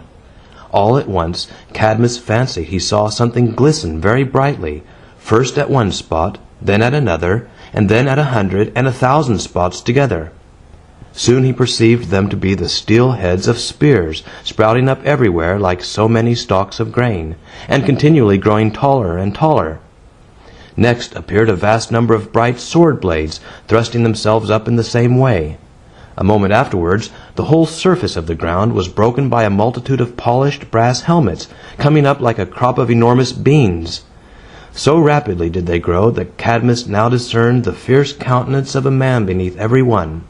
In short, before he had time to think what a wonderful affair it was, he beheld an abundant harvest of what looked like human beings, armed with helmets and breastplates, shields, swords, and spears. And before they were well out of the earth, they brandished their weapons, and clashed them one against another, seeming to think, little while as they had yet lived, that they had wasted too much of life without a battle. Every tooth of the dragon had produced one of these sons of deadly mischief. Up sprouted also a great many trumpeters, and with the first breath that they drew, they put their brazen trumpets to their lips and sounded a tremendous and ear-shattering blast, so that the whole space, just now so quiet and solitary, reverberated with the clash and clang of arms, the bray of warlike music, and the shouts of angry men. So enraged did they all look that Cadmus fully expected them to put the whole world to the sword. How fortunate would it be for a great conqueror if he could get a bushel of the dragon's teeth to sow! "Cadmus," said the same voice which he had heard before, "throw a stone into the midst of the armed men." So Cadmus seized a large stone, and flinging it into the middle of the earth army, saw it strike the breastplate of a gigantic and fierce-looking warrior. Immediately on feeling the blow, he seemed to take it for granted that somebody had struck him, and uplifting his weapon, he smote his next neighbor a blow that cleft his helmet asunder, and stretched him on the ground. In an instant, those nearest the fallen warrior began to strike at one another with their swords, and stab with their spears. The confusion spread wider and wider. Each man smote down his brother, and was himself smitten down before he had time to exult in his victory. The trumpeters all the while blew their blasts shriller and shriller. Each soldier shouted a battle cry, and often fell with it on his lips. It was the strangest spectacle of causeless wrath and of mischief for no good end that had ever been witnessed. But after all it was neither more foolish nor wicked than 1,000 battles that have since been fought, in which men have slain their brothers with just as little reason as these children of the dragon's teeth. It ought to be considered, too, that the dragon people were made for nothing else, whereas other mortals were born to love and help one another. Well, this memorable battle continued to rage until the ground was strewn with helmeted heads that had been cut off. Of all the thousands that began the fight, there were only 5 left standing. These now rushed from different parts of the field, and meeting in the middle of it, clashed their swords, and struck at each other's hearts as fiercely as ever. "Cadmus," said the voice again, "bid those 5 warriors sheathe their swords. They will help you to build the city." Without hesitating an instant, Cadmus stepped forward with the aspect of a king and a leader, and extending his drawn sword amongst them, spoke to the warriors in a stern and commanding voice. "Sheathe your weapons," said he. And forthwith, feeling themselves bound to obey him, the 5 remaining sons of the dragon's teeth made him a military salute with their swords, returned them to their scabbards, and stood before Cadmus in a rank, eyeing him as soldiers eye their captain while awaiting the word of command. These 5 men had probably sprung from the biggest of the dragon's teeth, and were the boldest and strongest of the whole army. They were almost giants indeed, and had good need to be so, else they never could have lived through so terrible a fight. They still had a very furious look, and, if Cadmus happened to glance aside, would glare at one another with fire flashing out of their eyes. It was strange, too, to observe how the earth, out of which they had so lately grown, was encrusted here and there on their bright breastplates, and even begrimed their faces, just as you may have seen it clinging to beets and carrots when pulled out of their native soil. Cadmus hardly knew whether to consider them as men or some odd kind of vegetable, although on the whole he concluded that there was human nature in them, because they were so fond of trumpets and weapons, and so ready to shed blood. They looked him earnestly in the face, waiting for his next order, and evidently desiring no other employment than to follow him from one battlefield to another, all over the wide world. But Cadmus was wiser than these earth-born creatures with the dragon's fierceness in them, and knew better how to use their strength and hardihood. "Come," said he, "you are sturdy fellows. Make yourselves useful. Quarry some stones with those great swords of yours, and help me to build a city." The 5 soldiers grumbled a little, and muttered that it was their business to overthrow cities, not to build them up. But Cadmus looked at them with a stern eye, and spoke to them in a tone of authority, so that they knew him for their master, and never again thought of disobeying his commands.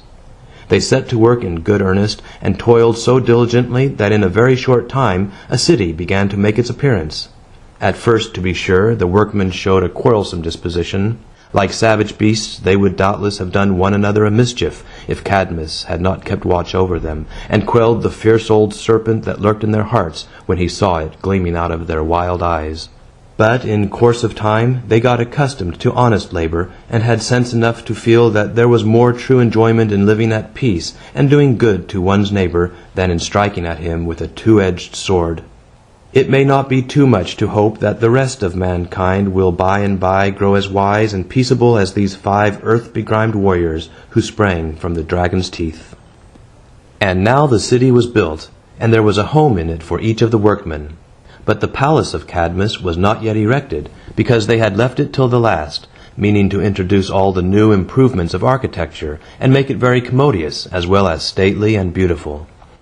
After finishing the rest of their labors, they all went to bed betimes, in order to rise in the gray of the morning, and get at least the foundation of the edifice laid before nightfall. But when Cadmus arose and took his way towards the site where the palace was to be built, followed by his 5 sturdy workmen marching all in a row, what do you think he saw? What should it be but the most magnificent palace that had ever been seen in the world? It was built of marble and other beautiful kinds of stone, and rose high into the air, with a splendid dome and a portico along the front, and carved pillars, and everything else that befitted the habitation of a mighty king. It had grown up out of the earth in almost as short a time as it had taken the armed host to spring from the dragon's teeth. And what made the matter more strange, no seed of this stately edifice ever had been planted. When the 5 workmen beheld the dome, with the morning sunshine making it look golden and glorious, they gave a great shout. "Long live King Cadmus!" they cried, "in his beautiful palace!" And the new king, with his 5 faithful followers at his heels, shouldering their pickaxes and marching in a rank, for they still had a soldier-like sort of behavior, as their nature was, ascended the palace steps. Halting at the entrance, they gazed through a long vista of lofty pillars that were ranged from end to end of a great hall. At the farther extremity of this hall, approaching slowly towards him, Cadmus beheld a female figure, wonderfully beautiful, and adorned with a royal robe, and a crown of diamonds over her golden ringlets, and the richest necklace that ever a queen wore. His heart thrilled with delight. He fancied it his long-lost sister Europa, now grown to womanhood, coming to make him happy, and to repay him with her sweet sisterly affection, for all those weary wanderings in quest of her since he left King Agenor's palace, for the tears that he had shed on parting with Phoenix and Cilix and Thasus, for the heartbreakings that had made the whole world seem dismal to him over his dear mother's grave. But as Cadmus advanced to meet the beautiful stranger, he saw that her features were unknown to him, although in the little time that it required to tread along the hall, he had already felt a sympathy betwixt himself and her. "No, Cadmus," said the same voice that had spoken to him in the field of the armed men, "this is not that dear sister Europa, whom you have sought so faithfully all over the wide world. This is Harmonia, a daughter of the sky, who is given you instead of sister and brothers and friend and mother. You will find all those dear ones in her alone." So King Cadmus dwelt in the palace with his new friend Harmonia, and found a great deal of comfort in his magnificent abode, but would doubtless have found as much, if not more, in the humblest cottage by the wayside. Before many years went by, there was a group of rosy little children, but how they came thither has always been a mystery to me, sporting in the great hall, and on the marble steps of the palace, and running joyfully to meet King Cadmus when affairs of state left him at leisure to play with them. They called him Father, and Queen Harmonia Mother. The 5 old soldiers of the dragon's teeth grew very fond of these small urchins, and were never weary of showing them how to shoulder sticks, flourish wooden swords, and march in military order, blowing a penny trumpet or beating an abominable rub-a-dub upon a little drum. But King Cadmus, lest there should be too much of the dragon's tooth in his children's disposition, used to find time from his kingly duties to teach them their ABC, which he invented for their benefit, and for which many little people, I am afraid, are not half so grateful to him as they ought to be. End of The Dragon's Teeth. CIRCE'S Palace, Part 1. Some of you have heard, no doubt, of the wise King Ulysses, and how he went to the siege of Troy, and how, after that famous city was taken and burned, he spent 10 long years in trying to get back again to his own little kingdom of Ithaca. At one time in the course of this weary voyage he arrived at an island that looked very green and pleasant, but the name of which was unknown to him. For, only a little while before he came thither, he had met with a terrible hurricane, or rather a great many hurricanes at once, which drove his fleet of vessels into a strange part of the sea, where neither himself nor any of his mariners had ever sailed. This misfortune was entirely owing to the foolish curiosity of his shipmates, who, while Ulysses lay asleep, had untied some very bulky leathern bags, in which they supposed a valuable treasure to be concealed. But in each of these stout bags, King Aeolus, the ruler of the winds, had tied up a tempest, and had given it to Ulysses to keep in order that he might be sure of a favourable passage homeward to Ithaca. And when the strings were loosened, forth rushed the whistling blasts, like air out of the blown bladder, whitening the sea with foam and scattering the vessels nobody could tell whither. Immediately after escaping from this peril, a still greater one had befallen him.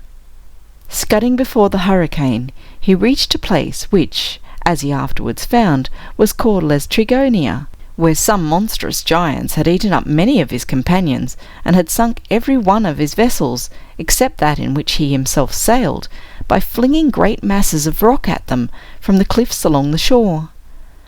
After going through such troubles as these, you cannot wonder that King Ulysses was glad to moor his tempest-beaten bark in a quiet cove of the Green Island, which I began with telling you about.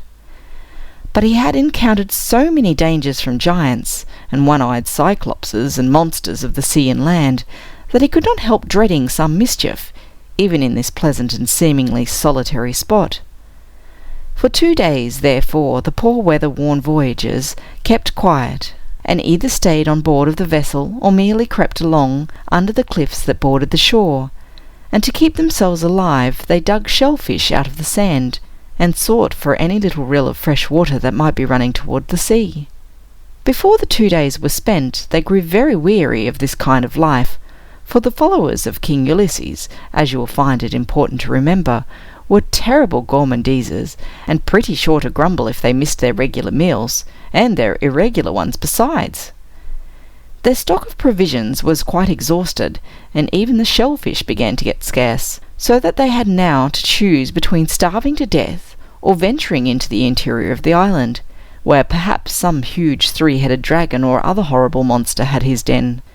Such mishappen creatures were very numerous in those days, and nobody ever expected to make a voyage or take a journey without running more or less risk of being devoured by them. But King Ulysses was a bold man as well as a prudent one, and on the 3rd morning he determined to discover what sort of place the island was, and whether it were possible to obtain a supply of food for the hungry mouths of his companions. So taking a spear in his hand, he clambered to the summit of the cliff and gazed round about him. At a distance, towards the centre of the island, he beheld the stately towers of what seemed to be a palace, built of snow-white marble, and rising in the midst of a grove of lofty trees. The thick branches of these trees stretched across the front of the edifice, and more than half concealed it, although from the portion which he saw, Ulysses judged it to be spacious and exceedingly beautiful, and probably the residence of some great nobleman or prince. A blue smoke went curling up from the chimney, and was almost the pleasantest part of the spectacle to Ulysses, for, from the abundance of this smoke, it was reasonable to conclude that there was a good fire in the kitchen, and that, at dinner-time, a plentiful banquet would be served up to the inhabitants of the palace, and to whatever guests might happen to drop in. With so agreeable a prospect before him, Ulysses fancied that he could not do better than go straight to the palace gate, and tell the master of it that there was a crew of poor shipwrecked mariners not far off, who had eaten nothing for a day or two, save a few clams and oysters, and would therefore be thankful for a little food. And the prince or nobleman must be a very stingy curmudgeon, to be sure, if at least when his own dinner was over he would not bid them welcome to the broken victuals of the table. Pleasing himself with this idea, King Ulysses had made a few steps in the direction of the palace, when there was a great twittering and chirping from the branch of a neighbouring tree. A moment afterwards a bird came flying towards him and hovered in the air, so as almost to brush his face with its wings. It was a very pretty little bird, with purple wings and body, and yellow legs, and a circle of golden feathers round its neck, and on its head a golden tuft, which looked like a king's crown in miniature. Ulysses tried to catch the bird, but it fluttered nimbly out of his reach, still chirping in a piteous tone, as if it could have told a lamentable story, had it only been gifted with human language. And when he attempted to drive it away, the bird flew no farther than the bough of the next tree, and again came fluttering about his head with its doleful chirp as soon as he showed a purpose of going forward. "Have you anything to tell me, little bird?" asked Ulysses, and he was ready to listen attentively to whatever the bird might communicate, for, at the siege of Troy and elsewhere, he had known such odd things to happen that he would not have considered it much out of the common run had this little feathered creature talked as plainly as himself. "Peep," said the bird, "peep, peep, pee-weep," and nothing else would it say, but only "peep, peep, pee-weep," in a melancholy cadence, and over and over and over again. As often as Ulysses moved forward, however, the bird showed the greatest alarm, and did its best to drive him back with the anxious flutter of its purple wings. Its unaccountable behaviour made him conclude, at last, that the bird knew of some danger that awaited him, and which must needs be very terrible, beyond all question, since it moved even a little fowl to feel compassion for a human being. So he resolved, for the present, to return to the vessel and tell his companions what he had seen. This appeared to satisfy the bird. As soon as Ulysses turned back, it ran up the trunk of a tree, and began to pick insects out of the bark with its long, sharp bill, for it was a kind of woodpecker, you must know, and had to get its living in the same manner as other birds of that species. But every little while, as it pecked at the bark of the tree, the purple bird bethought itself of some secret sorrow, and repeated its plaintive note of peep, peep, pee-wee. On his way to the shore, Ulysses had the good luck to kill a large stag by thrusting his spear into his back. Taking it on his shoulders, for he was a remarkably strong man, he lugged it along with him, and flung it down before his hungry companions. I have already hinted to you what gourmandizers some of the comrades of King Ulysses were. For what is related of them, I reckon that their favourite diet was pork, and that they had lived upon it until a good part of their physical substance was swine's flesh, and their tempers and dispositions were very much akin to the hog. A dish of venison, however, was no unacceptable meal to them, especially after feeding so long on oysters and clams. So, beholding the dead stag, they felt of its ribs in a knowing way, and lost no time in kindling a fire of driftwood to cook it. The rest of the day was spent in feasting, and if these enormous eaters got up from the table at sunset, it was only because they could not scrape another morsel off the poor animal's bones. The next morning their appetites were as sharp as ever. They looked at Ulysses, as if they expected him to clamber up the cliff again, and come back with another fat deer upon his shoulders. Instead of setting out, however, he summoned the whole crew together, and told them it was in vain to hope that he could kill a stag every day for their dinner, and therefore it was advisable to think of some other mode of satisfying their hunger. "Now," said he, "when I was on the cliff yesterday, I discovered that this island is inhabited. At a considerable distance from the shore stood a marble palace, which appeared to be very spacious, and had a great deal of smoke curling out of one of its chimneys." "Aha!" muttered some of his companions, smacking their lips. "That smoke must have come from the kitchen fire. There was a good dinner on the spit, and no doubt there will be as good a one to-day. But," continued the wise Ulysses, "you must remember, my good friends, our misadventure in the cavern of one-eyed Polyphemus, the Cyclops. Instead of his ordinary monk diet, did he not eat up 2 of our comrades for his supper, and a couple more for breakfast, and 2 at his supper again?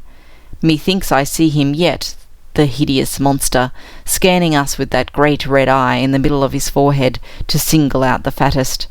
And then again, only a few days ago, did we not fall into the hands of the king of Sterrett, and those other horrible giants, his subjects, who devoured a great many more of us than are now left?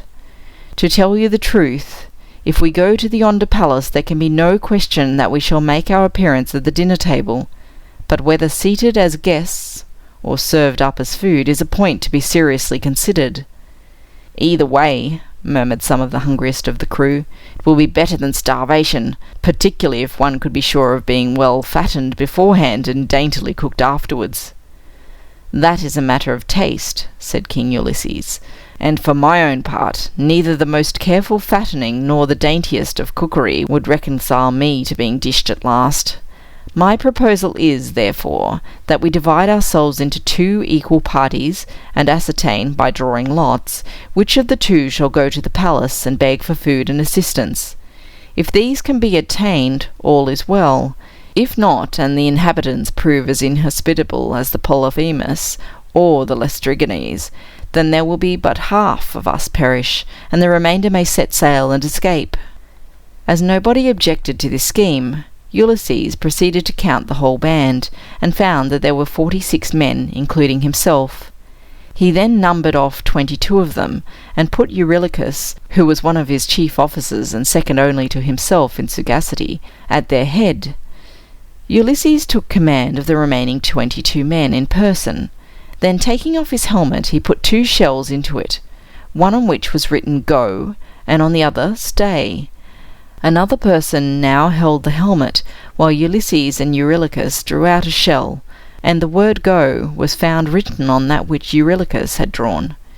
In this manner it was decided that Ulysses and his 22 men were to remain at the seaside until the other party should have found out what sort of treatment they might expect at the mysterious palace. As there was no help for it, Eurylochus immediately set forth at the head of his 22 followers, who went off in a very melancholy state of mind, leaving their friends in hardly better spirits than themselves. No sooner had they clambered up the cliff than they discerned the tall marble towers of the palace, ascending as white as snow, out of the lovely green shadow of the trees which surrounded it. A gush of smoke came from a chimney in the rear of the edifice. This vapour rose high in the air, and meeting with a breeze, was wafted seaward and made to pass over the heads of the hungry mariners. When people's appetites are keen, they have a very quick scent for anything savoury in the wind. "That smoke comes from the kitchen," cried one of them, turning up his nose as high as he could and snuffing eagerly. "And as sure as I'm a half-starved vagabond, I smell roast meat in it." "Pig, roast pig," said another. "Ah, the dainty little porker, my mouth waters for him." "Let us make haste," cried the others, "or we shall be too late for the good cheer." But scarcely had they made 6 steps from the edge of the cliff when a bird came fluttering to meet them. It was the same pretty little bird, with the purple wings and body, the yellow legs, the golden collar round its neck, and the crown-like tuft upon its head, whose behaviour had so much surprised Ulysses. It hovered about Eurylochus and almost brushed his face with its wings. "Peep, peep, peep-weep," chirped the bird. So plaintively intelligent was the sound that it seemed as if the little creature were going to break its heart with some mighty secret that it had to tell, and only this one poor note to tell it with. "My pretty bird," said Eurylochus, for he was a wary person and let no token of harm escape his notice. "My pretty bird, who sent you hither, and what is the message which you bring?" "Peep, peep, peep," replied the bird very sorrowfully. Then it flew towards the edge of the cliff, and looked around at them as if exceedingly anxious that they should return whence they came. Eurylochus and a few of the others were inclined to turn back. They could not help suspecting that the purple bird must be aware of something mischievous that would befall them at the palace, and the knowledge of which affected its airy spirit with a human sympathy and sorrow. But the rest of the voyagers, snuffing up the smoke from the palace kitchen, ridiculed the idea of returning to the vessel. One of them, more brutal than his fellows and the most notorious gormandizer in the crew, said such a cruel and wicked thing that I wonder the mere thought did not turn him into a wild beast in shape, as he already was in his nature. "This troublesome and impertinent little fowl," said he, "would make a delicate titbit to begin dinner with. Just one plump morsel melting away between the teeth. If he comes within my reach, I'll catch him and give him to the palace cook to be roasted on a skewer." The words were hardly out of his mouth before the purple bird flew away, crying "Peep, peep, peep," more dolorously than ever. "That bird," remarked Eurylochus, "knows more than we do about what awaits us at the palace." "Come on, then," cried his comrades, "and we'll soon know as much as he does." The party, accordingly, went onward through the green and pleasant wood. Every little while they caught new glimpses of the marble palace, which looked more and more beautiful the nearer they approached it. They soon entered a broad pathway which seemed very neatly kept, and which went winding along with streaks of sunshine falling across it, and specks of light quivering amongst the deepest shadows that fell from the lofty trees. It was bordered, too, with a great many sweet-smelling flowers, such as the mariners had never seen before. So rich and beautiful they were, that if the shrubs grew wild here, and were native in the soil, then this island was surely the flower garden of the whole earth, or, if transplanted from some other clime, it must have been from the happy islands that lay towards the golden sunset. "There has been a great deal of pains foolishly wasted on these flowers," observed one of the company, "and I tell you what he said, that you may keep in mind what gormandizers they were. For my part, if I were the owner of the palace, I would bid my gardener cultivate nothing but savoury pot-herbs to make a stuffing for roast meat, or to flavour a stew with." "Well said," cried the others, "but I'll warrant you there's a kitchen garden in the rear of the palace." At one place they came to a crystal spring, and paused to drink at it, for want of liquor which they liked better. Looking into its bosom, they beheld their own faces dimly reflected, but so extravagantly distorted by the gush and motion of the water, that each one of them appeared to be laughing at himself and all his companions. So ridiculous were these images of themselves, indeed, that they did really laugh aloud, and could hardly be grave again as soon as they wished. And after they had drank, they grew still merrier than before. "It has a twang of the wine cask in it," said one, smacking his lips. "Make haste," cried his fellows. "We'll find the wine cask itself at the palace, and that will be better than 100 crystal fountains." Then they quickened their pace, and capered for joy at the thought of the savoury banquet at which they hoped to be guests. But Eurylochus told them that he felt as if he were walking in a dream. "If I am really awake," he continued, "then in my opinion we are on the point of meeting with some stranger adventure than any that befell us in the cave of the Polyphemus, or among the gigantic man-eating Laestrygons, or in the windy palace of King Ulysses, which stands on a brazen-walled island. This kind of dreamy feeling always comes over me before any wonderful occurrence. If you take my advice, you will turn back." "No, no," answered his comrades, snuffing the air, in which the scent from the palace kitchen was now very perceptible. "We would not turn back, though we were certain that the king of Laestrygons, as big as a mountain, would sit at the head of the table, and huge Polyphemus, the one-eyed Cyclops, at its foot." At length they came within full sight of the palace, which proved to be very large and lofty, with a great number of airy pinnacles upon its roof.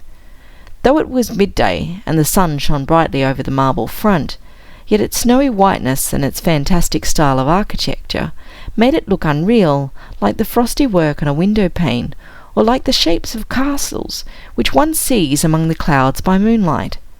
But just then a puff of wind brought down the smoke of the kitchen chimney among them, and caused each man to smell the odour of the dish that he liked best, and after scenting it, they thought everything else moonshine, and nothing real save this palace and save the banquet that was evidently ready to be served up in it.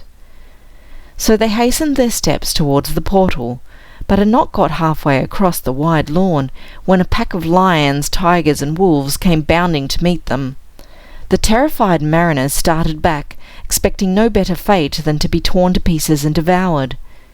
To their surprise and joy, however, these wild beasts merely capered around them, wagging their tails, offering their heads to be stroked and patted, and behaving just like so many well-bred house dogs, when they wished to express their delight at meeting their master, or their master's friends. The biggest lion licked the feet of Eurylochus, and every other lion and every wolf and tiger singled out one of his 22 followers, whom the beast fondled as if he loved him better than a beef bone.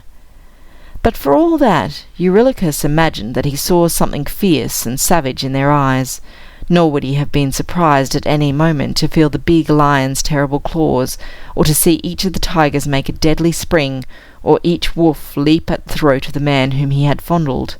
Their mildness seemed unreal and a mere freak, but their savage nature was as true as their teeth and claws.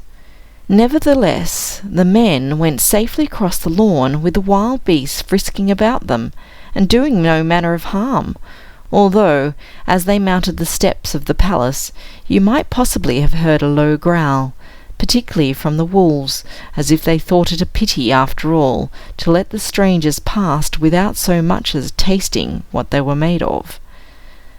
End of Part 1 of CIRCE'S Palace. CIRCE'S Palace, Part 2. Eurylochus and his followers now passed under a lofty portal, and looked through the open doorway into the interior of the palace. The first thing that they saw was a spacious hall, and a fountain in the middle of it, gushing up towards the ceiling out of a marble basin, and falling back into it with a continual splash. The water of this fountain, as it spouted upward, was constantly taking new shapes, not very distinctly, but plainly enough for a nimble fancy to recognize what they were. Now it was the shape of a man in a long robe, the fleecy whiteness of which was made out of the fountain spray. Now it was a lion, or a tiger, or a wolf, or an ass, or as often as anything else, a hog, wallowing in the marble basin as if it were his sty. It was either magic or some very curious machinery that caused the gushing waterspout to assume all these forms. But before the strangers had time to look closely at this wonderful sight, their attention was drawn off by a very sweet and agreeable sound. A woman's voice was singing melodiously in another room of the palace, and with her voice was mingled the noise of a loom, at which she was probably seated, weaving a rich texture of cloth and intertwining the high and low sweetness of her voice into a rich tissue of harmony. By and by the song came to an end, and then, all at once, there were several feminine voices, talking airily and cheerfully, with now and then a merry burst of laughter, such as you may always hear when 3 or 4 young women sit at work together. "What a sweet song that was!" exclaimed one of the voyagers. "Too sweet, indeed," answered Eurylochus, shaking his head. "Yet it was not so sweet as the song of the sirens, those bird-like damsels who wanted to tempt us on the rocks, so that our vessel might be wrecked and our bones left whitening along the shore. But just listen to the pleasant voices of those maidens, and that buzz of the loom as the shuttle passes to and fro," said another comrade. "What a domestic, household, home-like sound it is! Ah, before that weary siege of Troy, I used to hear the buzzing loom and the women's voices under my own roof. Shall I never hear them again, nor taste those nice little savoury dishes which my dearest wife knew how to serve up?" "Tush! We shall fare better here," said another. "But how innocently those women are babbling together, without guessing that we overhear them! And mark that richest voice of all, so pleasant and so familiar, but which yet seems to have the authority of a mistress among them. Let us show ourselves at once. What harm can the lady of the palace and her maidens do to mariners and warriors like us?" "Remember," said Eurylochus, "that it was a young maiden who beguiled 3 of our friends into the palace of the king of the Laestrygons, who ate up one of them in the twinkling of an eye." No warning or persuasion, however, had any effect on his companions. They went up to a pair of folding doors at the farther end of the hall, and throwing them wide open, passed into the next room. Eurylochus, meanwhile, had stepped behind a pillar. In the short moment while the folding doors opened and closed again, he caught a glimpse of a very beautiful woman rising from the loom and coming to meet the poor weather-beaten wanderers with a hospitable smile and her hand stretched out in welcome. There were 4 other young women, who joined their hands and danced merrily forward, making gestures of obeisance to the strangers. They were only less beautiful than the lady who seemed to be their mistress, yet Eurylochus fancied that one of them had sea-green hair, and that the close-fitting bodice of a second looked like the bark of a tree, and that both the others had something odd in their aspect, although he could not quite determine what it was, in the little while that he had to examine them. The folding doors swung quickly back and left him standing behind the pillar in the solitude of the outer hall. There Eurylochus waited until he was quite weary, and listened eagerly to every sound, but without hearing anything that could help him to guess what had become of his friends. Footsteps, it is true, seemed to be passing and repassing in other parts of the palace. Then there was a clatter of silver dishes, or golden ones, which made him imagine a rich feast in a splendid banqueting hall.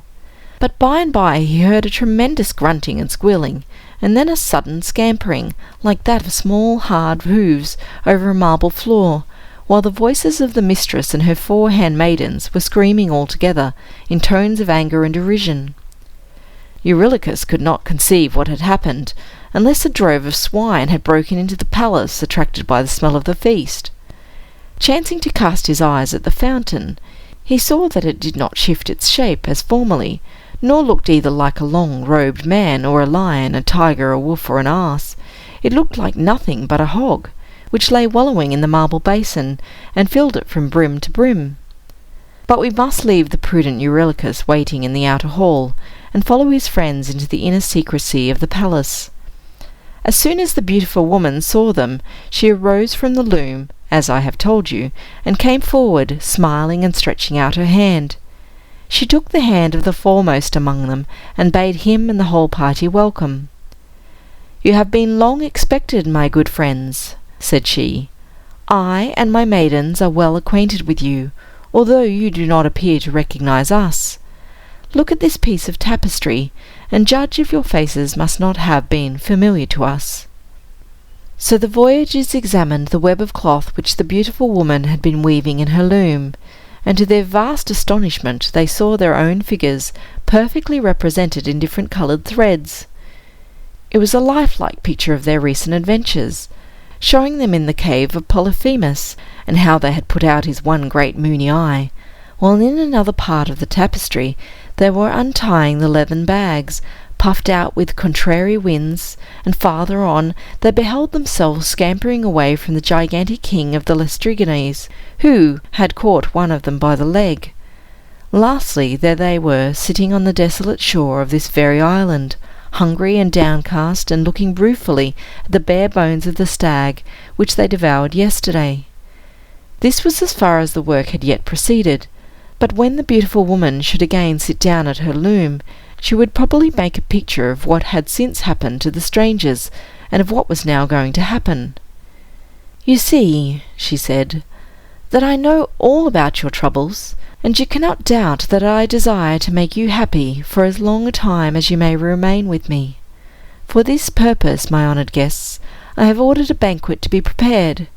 Fish, fowl, and flesh, roasted and in luscious stews, and seasoned, I trust to all your tastes, are ready to be served up. If your appetites tell you it is dinner time, then come with me to the feast or saloon."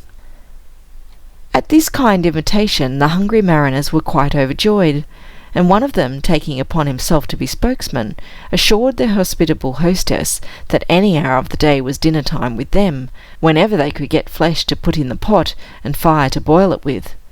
So the beautiful woman led the way, and the 4 maidens, one of them had sea-green hair, another a bodice of oak bark, a third sprinkled a shower of water drops from her fingers' ends, and the fourth had some other oddity which I have forgotten. All these followed behind, and hurried the guests along until they entered a magnificent saloon. It was built in a perfect oval, and lighted from a crystal dome above. Around the walls were ranged 22 thrones, overhung by canopies of crimson and gold, and provided with the softest of cushions, which were tasselled and fringed with gold cord.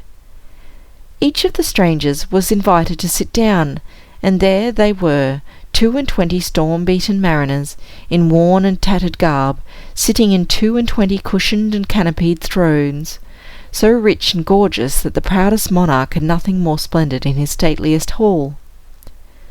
Then you might have seen the guests nodding, winking with one eye, and leaning from one throne to another, to communicate their satisfaction in hoarse whispers.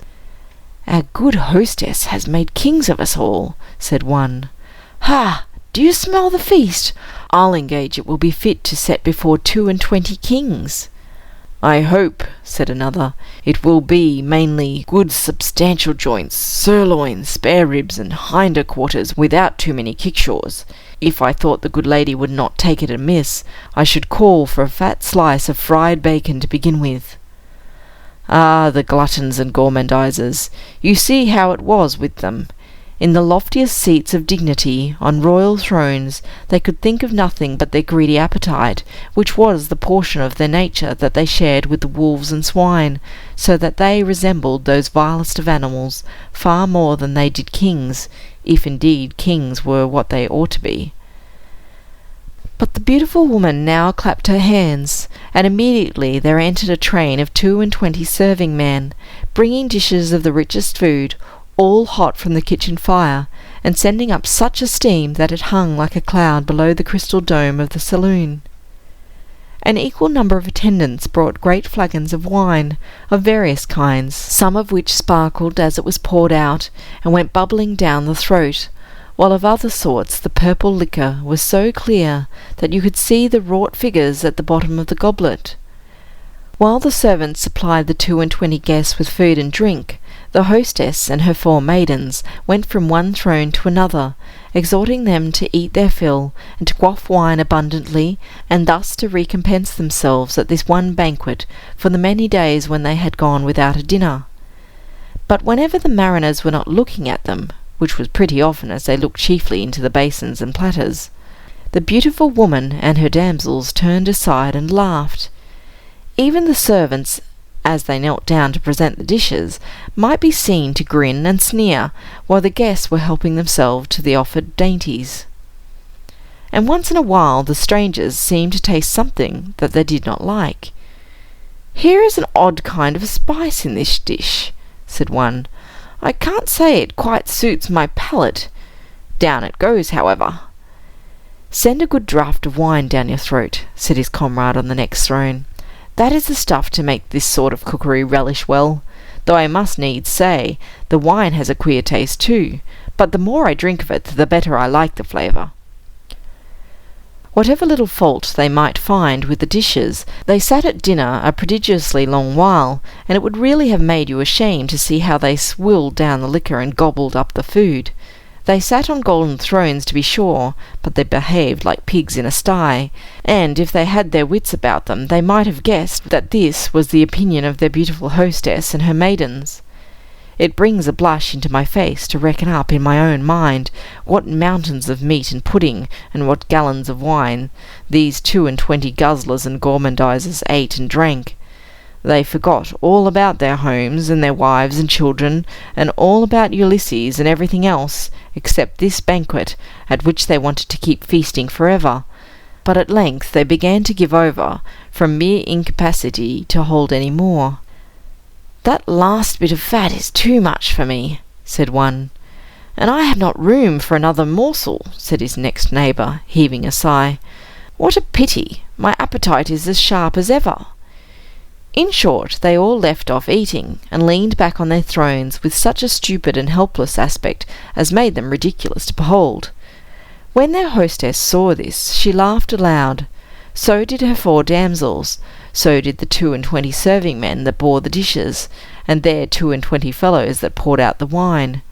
And the louder they all laughed, the more stupid and helpless did the 22 gormandizers look.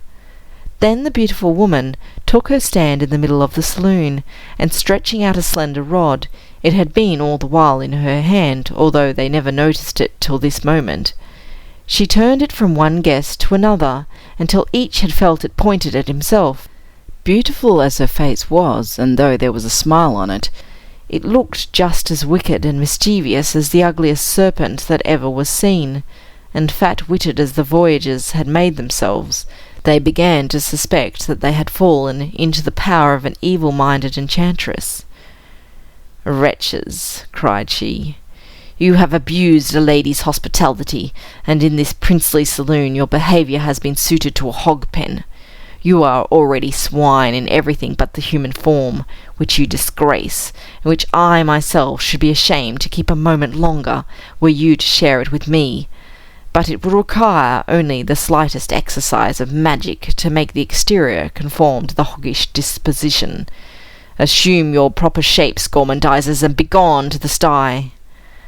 Uttering these last words, she waved her wand, and stamping her foot imperiously, each of the guests was struck aghast at beholding, instead of his comrades in human shape, 21 hogs sitting on the same number of golden thrones.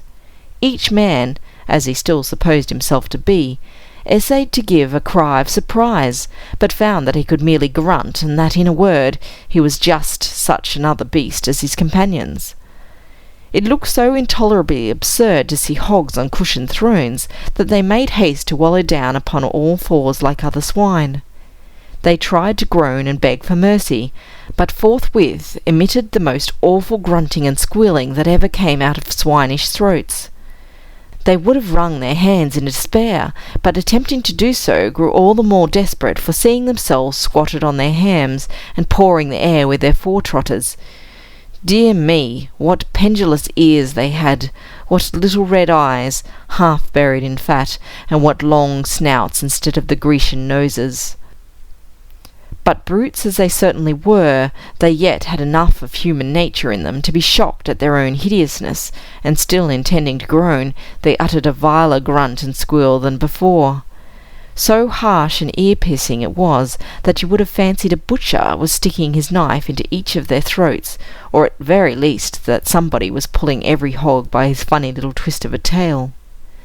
"Begone to your sty," cried the enchantress, giving them some smart strokes with her wand, and then she turned to the serving men. "Drive out these swine, and throw down some acorns for them to eat."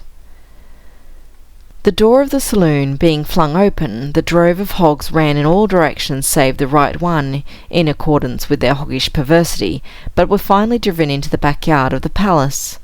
It was a sight to bring tears into one's eyes, and I hope none of you will be cruel enough to laugh at it, to see the poor creatures go snuffing along, picking up here a cabbage leaf and there a turnip top, and rooting their noses in the earth for whatever they could find.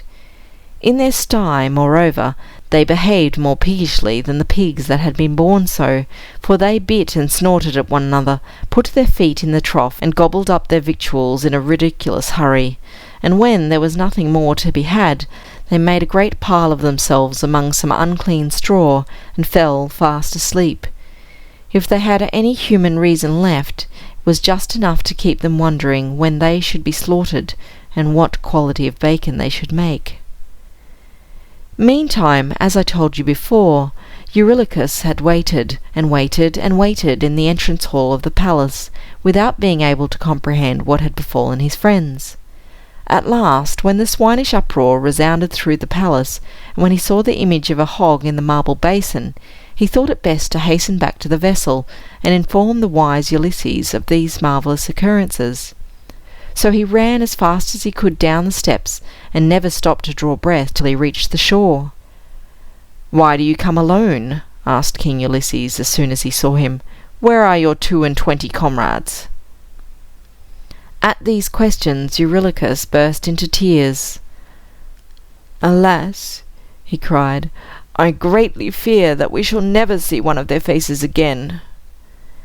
Then he told Ulysses all that had happened as far as he knew it, and added that he suspected the beautiful woman to be a vile enchantress, and the marble palace, magnificent as it looked, to be only a dismal cavern in reality. As for his companions, he could not imagine what had become of them, unless they had been given to the swine to be devoured alive. At this intelligence all of the voyagers were greatly affrighted. But Ulysses lost no time in girding on his sword, and hanging his bow and quiver over his shoulder, and taking a spear in his right hand. When his followers saw their wise leader making these preparations, they inquired whither he was going, and earnestly besought him not to leave them. "You are our king," cried they, "and what is more, you are the wisest man in the whole world, and nothing but your wisdom and courage can get us out of this danger. If you desert us and go to the enchanted palace, you will suffer the same fate as our poor companions, and not a soul of us will ever see our dear Ithaca again." "As I am your king," answered Ulysses, "and wiser than any of you, it is therefore the more my duty to see what has befallen our comrades, and whether anything can yet be done to rescue them. Wait for me here until tomorrow. If I do not then return, you must hoist sail and endeavour to find your way to our native land. For my part, I am answerable for the fate of these poor mariners, who have stood by my side in battle, and been so often drenched to the skin, along with me, by the same tempestuous surges. I will either bring them back with me, or perish." Had his followers dared, they would have detained him by force. But King Ulysses frowned sternly on them, and shook his spear, and bade them stop him at their peril. Seeing him so determined, they let him go, and sat down on the sand, as disconsolate a set of people as could be, waiting and praying for his return. It happened to Ulysses just as before, that when he had gone a few steps from the edge of the cliff, the purple bird came fluttering towards him, crying, "Peep, peep, peep-weep," and using all the art it could to persuade him to go no farther. "What mean you, little bird?" cried Ulysses. "You are arrayed like a king in purple and gold, and wear a golden crown upon your head. Is it because I too am a king that you desire so earnestly to speak with me? If you can talk in human language, say what you would have me do." "Peep," answered the purple bird very dolorously. "Peep, peep, peep." End of Part 2 of Circe's Palace. Circe's Palace, Part 3. Certainly there lay some heavy anguish at the little bird's heart, and it was a sorrowful predicament that he could not, at least, have the consolation of telling what it was. But Ulysses had no time to waste in trying to get at the mystery. He therefore quickened his pace, and had gone a good way along the pleasant wood path, when there met him a young man of very brisk and intelligent aspect, and clad in a rather singular garb. He wore a short cloak and a sort of cap that seemed to be furnished with a pair of wings, and from the lightness of his step you would have supposed that there might likewise be wings on his feet. To enable him to walk still better, for he was always on one journey or another, he carried a winged staff, around which two serpents were wriggling and twisting. In short, I have said enough to make you guess that it was Quicksilver, and Ulysses, who knew him of old, and had learned a great deal of his wisdom from him, recognized him in a moment. "Whither are you going in such a hurry, wise Ulysses?" asked Quicksilver. "Do you not know that this island is enchanted?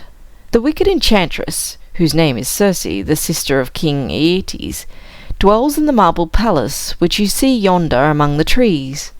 By her magic arts she changes every human being into the brute, beast, or fowl whom he happens most to resemble." "That little bird which met me at the edge of the cliff," exclaimed Ulysses, "was he a human being once?" "Yes," answered Quicksilver. "He was once a king named Picus, and a pretty good sort of a king too, only rather too proud of his purple robe and his crown and the golden chain about his neck, so he was forced to take the shape of a gaudy feathered bird. The lions and wolves and tigers who will come running to meet you in front of the palace were formerly fierce and cruel men, resembling in their disposition the wild beasts whose forms they now rightfully wear." "And my poor companions?" said Ulysses. "Have they undergone a similar change through the arts of this wicked Circe?" "You well know what gormandizers they were," replied Quicksilver, and rogue that he was, he could not help laughing at the joke. "So you will not be surprised to hear that they have all taken the shapes of swine. If Circe had never done anything worse, I really should not think her so very much to blame." "But can I do nothing to help them?" inquired Ulysses. "It will require all your wisdom," said Quicksilver, "and a little of my own into the bargain, to keep your royal and sagacious self from being transformed into a fox. But do as I bid you, and the matter may end better than it has begun." While he was speaking, Quicksilver seemed to be in search of something. He went stooping along the ground, and soon laid his hand on a little plant with a snow-white flower, which he plucked and smelt of. Ulysses had been looking at that very spot only just before, and it appeared to him that the plant had burst into full flower the instant when Quicksilver touched it with his fingers. "Take this flower, King Ulysses," said he. "Guard it as you do your eyesight, for I can assure you it is exceedingly rare and precious, and you might seek the whole world over without ever finding another like it.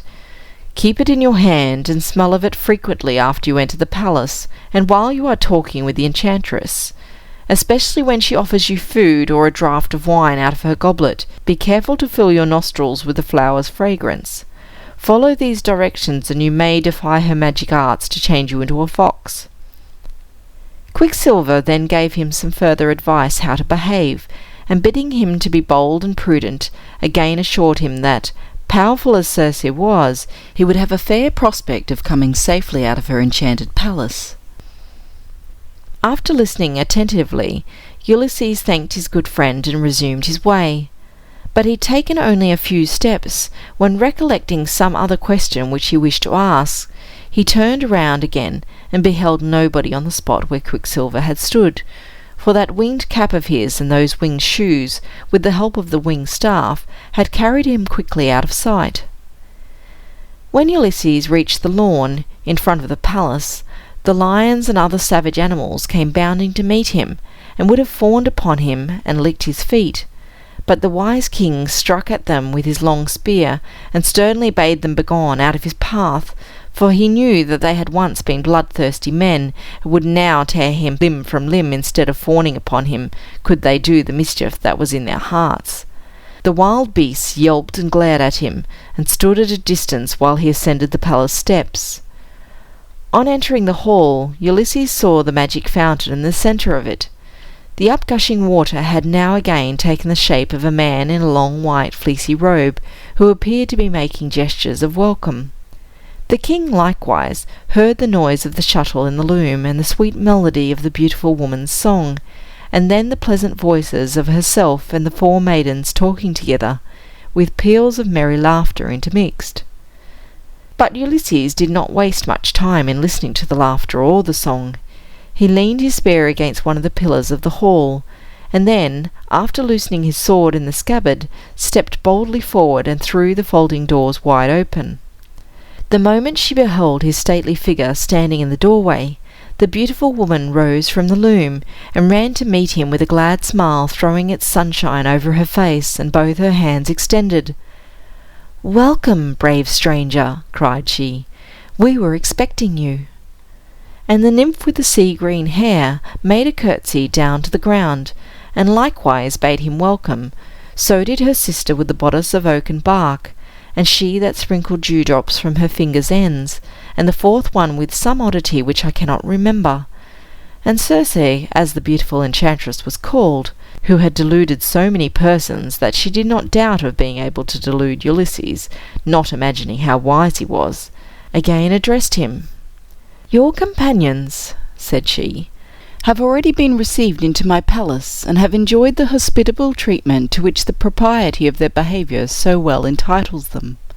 If such be your pleasure, you shall first take some refreshment, and then join them in the elegant apartment which they now occupy. See, I and my maidens have been weaving their figures into this piece of tapestry." She pointed to the web of beautifully woven cloth in the loom. Circe and the four nymphs must have been very diligently at work since the arrival of the mariners, for a great many yards of tapestry had now been wrought in addition to what I before described. In this new part, Ulysses saw his 22 friends represented as sitting on cushions and canopied thrones, greedily devouring dainties and quaffing deep draughts of wine. The work had not yet gone any further. Oh no, indeed, the enchantress was far too cunning to let Ulysses see the mischief which her magic arts had since brought upon the gormandizers. "As for yourself, valiant sir," said Circe, "judging by the dignity of your aspect, I take you to be nothing less than a king. Deign to follow me, and you shall be treated as befits your rank." So Ulysses followed her into the oval saloon, where his 22 comrades had devoured the banquet, which ended so disastrously for themselves. But all this while he had held the snow-white flower in his hand, and had constantly smelt of it while Circe was speaking, and as he crossed the threshold of the saloon, he took good care to inhale several long and deep snuffs of its fragrance. Instead of 22 thrones, which had been before ranged round the wall, there was now only a single throne, in the centre of the apartment. But this was surely the most magnificent seat that ever a king or an emperor reposed himself upon, all made of chased gold, studded with precious stones, with the cushion that looked like a soft heap of living roses, and overhung by a canopy of sunlight which Circe knew how to weave into drapery. The enchantress took Ulysses by the hand, and made him sit down upon this dazzling throne. Then, clapping her hands, she summoned the chief butler. "Bring hither," said she, "the goblet that is set apart for kings to drink out of, and fill it with the same delicious wine which my royal brother, King Aeetes, praised so highly when he last visited me with my fair daughter Medea, that good and amiable child. Were she now here, it would delight her to see me offering this wine to my honoured guest." But Ulysses, while the butler was gone for the wine, held the snow-white flower to his nose. "Is it a wholesome wine?" he asked. At this the 4 maidens tittered, whereupon the enchantress looked around at them with an aspect of severity. "It is the wholesomest juice that ever was squeezed out of the grape," said she, "for instead of disguising a man, as other liquor is apt to do, it brings him to his true self, and shows him as he ought to be." The chief butler liked nothing better than to see people turned into swine, or making any kind of beast of themselves, so he made haste to bring the royal goblet, filled with a liquid as bright as gold, and which kept sparkling upward and throwing a sunny spray over the brim. But delightfully as the wine looked, it was mingled with the most potent enchantments that Circe knew how to concoct. For every drop of the pure grape juice there were 2 drops of the pure mischief, and the danger of the thing was that the mischief made it taste all the better. The mere smell of the bubbles which effervesced at the brim was enough to turn a man's beard into pig's bristles, or make a lion's claws grow out of his fingers, or a fox's brush behind him. "Drink, my noble guest," said Circe, smiling as she presented him with the goblet. "You will find in this draught a solace for all your troubles." King Ulysses took the goblet with his right hand, while with his left he held the snow-white flower to his nostrils, and drew in so long a breath that his lungs were quite filled with its pure and simple fragrance. Then, drinking of all the wine, he looked the enchantress calmly in the face. "Wretch!" cried Circe, giving him a smart stroke with her wand. "How dare you keep your human shape a moment longer? Take the form of the brute whom you most resemble. If a hog, go join your fellow swine in the sty.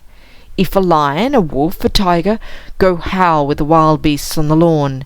If a fox, go exercise your craft in stealing poultry. Thou hast quaffed off my wine, and canst be a man no longer." But such was the virtue of the snow-white flower, instead of wallowing down from his throne in swinish shape, or taking any other brutal form, Ulysses looked even more manly and king-like than ever before. He gave the magic goblet a toss, and sent it clashing over the marble floor to the farthest end of the saloon. Then, drawing his sword, he seized the enchantress by her beautiful ringlets, and made a gesture as if he meant to strike off her head at one blow. "Wicked Circe," cried he in a terrible voice, This sword shall put an end to thy enchantments. Thou shalt die, vile wretch, and do no more mischief in the world, by tempting human beings into the vices which make beasts of them." The tone and countenance of Ulysses were so awful, and his sword gleamed so brightly, and seemed to have so intolerably keen an edge, that Circe was almost killed by the mere fright, without waiting for a blow. The chief butler scrambled out of the saloon, picking up the golden goblet as he went, and the enchantress and the 4 maidens fell on their knees, wringing their hands and screaming for mercy. "Spare me!" cried Circe. "Spare me, royal and wise Ulysses, for now I know that thou art he of whom Quicksilver forewarned me, the most prudent of mortals, against whom no enchantments can prevail." "Thou only couldst have conquered Circe." "Spare me, wisest of men. I will show thee true hospitality, and even give myself to be thy slave, and this magnificent palace to be henceforth thy home."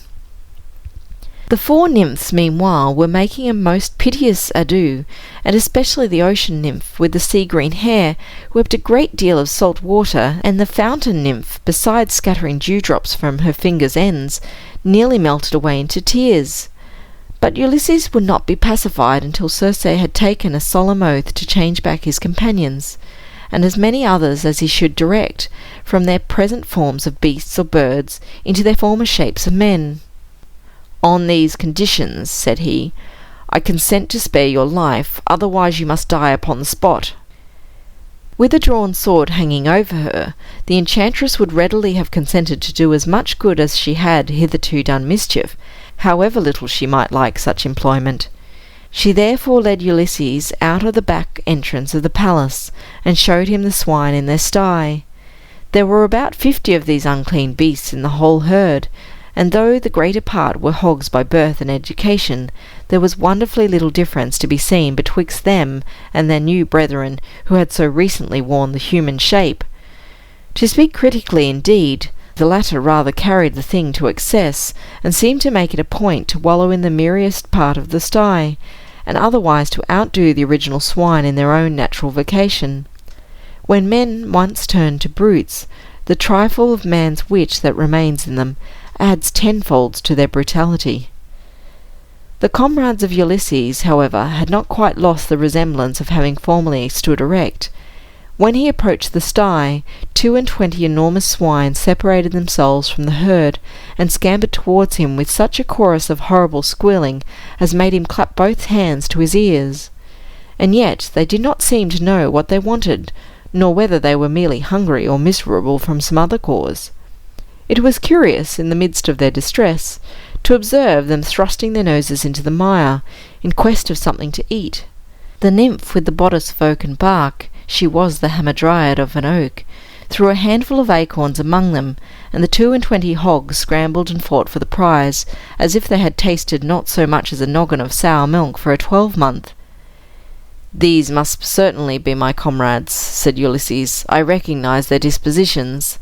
They are hardly worth the trouble of changing them into the human form again. Nevertheless we will have it done, lest their bad example should corrupt the other hogs. Let them take their original shapes, therefore, Dame Circe, if your skill is equal to the task. It will require greater magic, I trow, than it did to make swine of them." So Circe waved her wand again, and repeated a few magic words, at the sound of which the 22 hogs pricked up their pendulous ears. It was a wonder to behold how their snouts grew shorter and shorter, and their mouths, which they seemed to be sorry for because they could not gobble so expeditiously, smaller and smaller, and how one and another began to stand upon his hind legs, and scratch his nose with his 4 trotters. At first the spectators hardly knew whether to call them hogs or men, but by and by came to the conclusion that they rather resembled the latter. Finally there stood the 22 comrades of Ulysses, looking pretty much the same as when they left the vessel. You must not imagine, however, that the swinish quality had entirely gone out of them. When once it fastens itself into a person's character, it is very difficult getting rid of it. This was proved by the hamadryad, who, being exceedingly fond of mischief, threw another handful of acorns before the 22 newly restored people, whereupon down they wallowed in a moment, and gobbled them up in a very shameful way. Then, recollecting themselves, they scrambled to their feet and looked more than commonly foolish. "Thanks, noble Ulysses," they cried. "From brute beasts you have restored us to the condition of men again." "Do not put yourselves to the trouble of thanking me," said the wise king. "I fear I have done but little for you." To say the truth, there was a suspicious kind of grunt in their voices, and for a long time afterward they spoke gruffly, and were apt to set up a squeal. "It must depend on your own future behaviour," added Ulysses, "whether you do not find your way back to the sty." At this moment the note of a bird sounded from the branch of a neighbouring tree. "Peep, peep, pee-wee!" It was the purple bird, who all this while had been sitting over their heads, watching what was going forward, and hoping that Ulysses would remember how he had done his utmost to keep him and his followers out of harm's way. Ulysses ordered Circe instantly to make a king of this good little fowl, and leave him exactly as she had found him. Hardly were the words spoken, and before the bird had time to utter another pee-weep, King Picus leaped down from the bough of a tree, as majestic a sovereign as any in the world, dressed in a long purple robe and gorgeous yellow stockings, and with a splendidly wrought collar about his neck, and a golden crown upon his head. He and King Ulysses exchanged with one another the courtesies which belonged to their elevated rank. But from that time forth, King Picus was no longer proud of his crown, and his trappings of royalty, nor of the fact of his being a king. He felt himself merely the upper servant of his people, that it must be his lifelong labour to make them better and happier. As for the lions, tigers, and wolves, though Circe would have restored them to their former shapes at his slightest word, Ulysses thought it advisable that they should remain as they now were, and thus give warning of their cruel dispositions, instead of going about under the guise of men, and pretending to human sympathies, while their hearts had the bloodthirstiness of wild beasts. So he let them howl as much as they liked, but never troubled his head about them.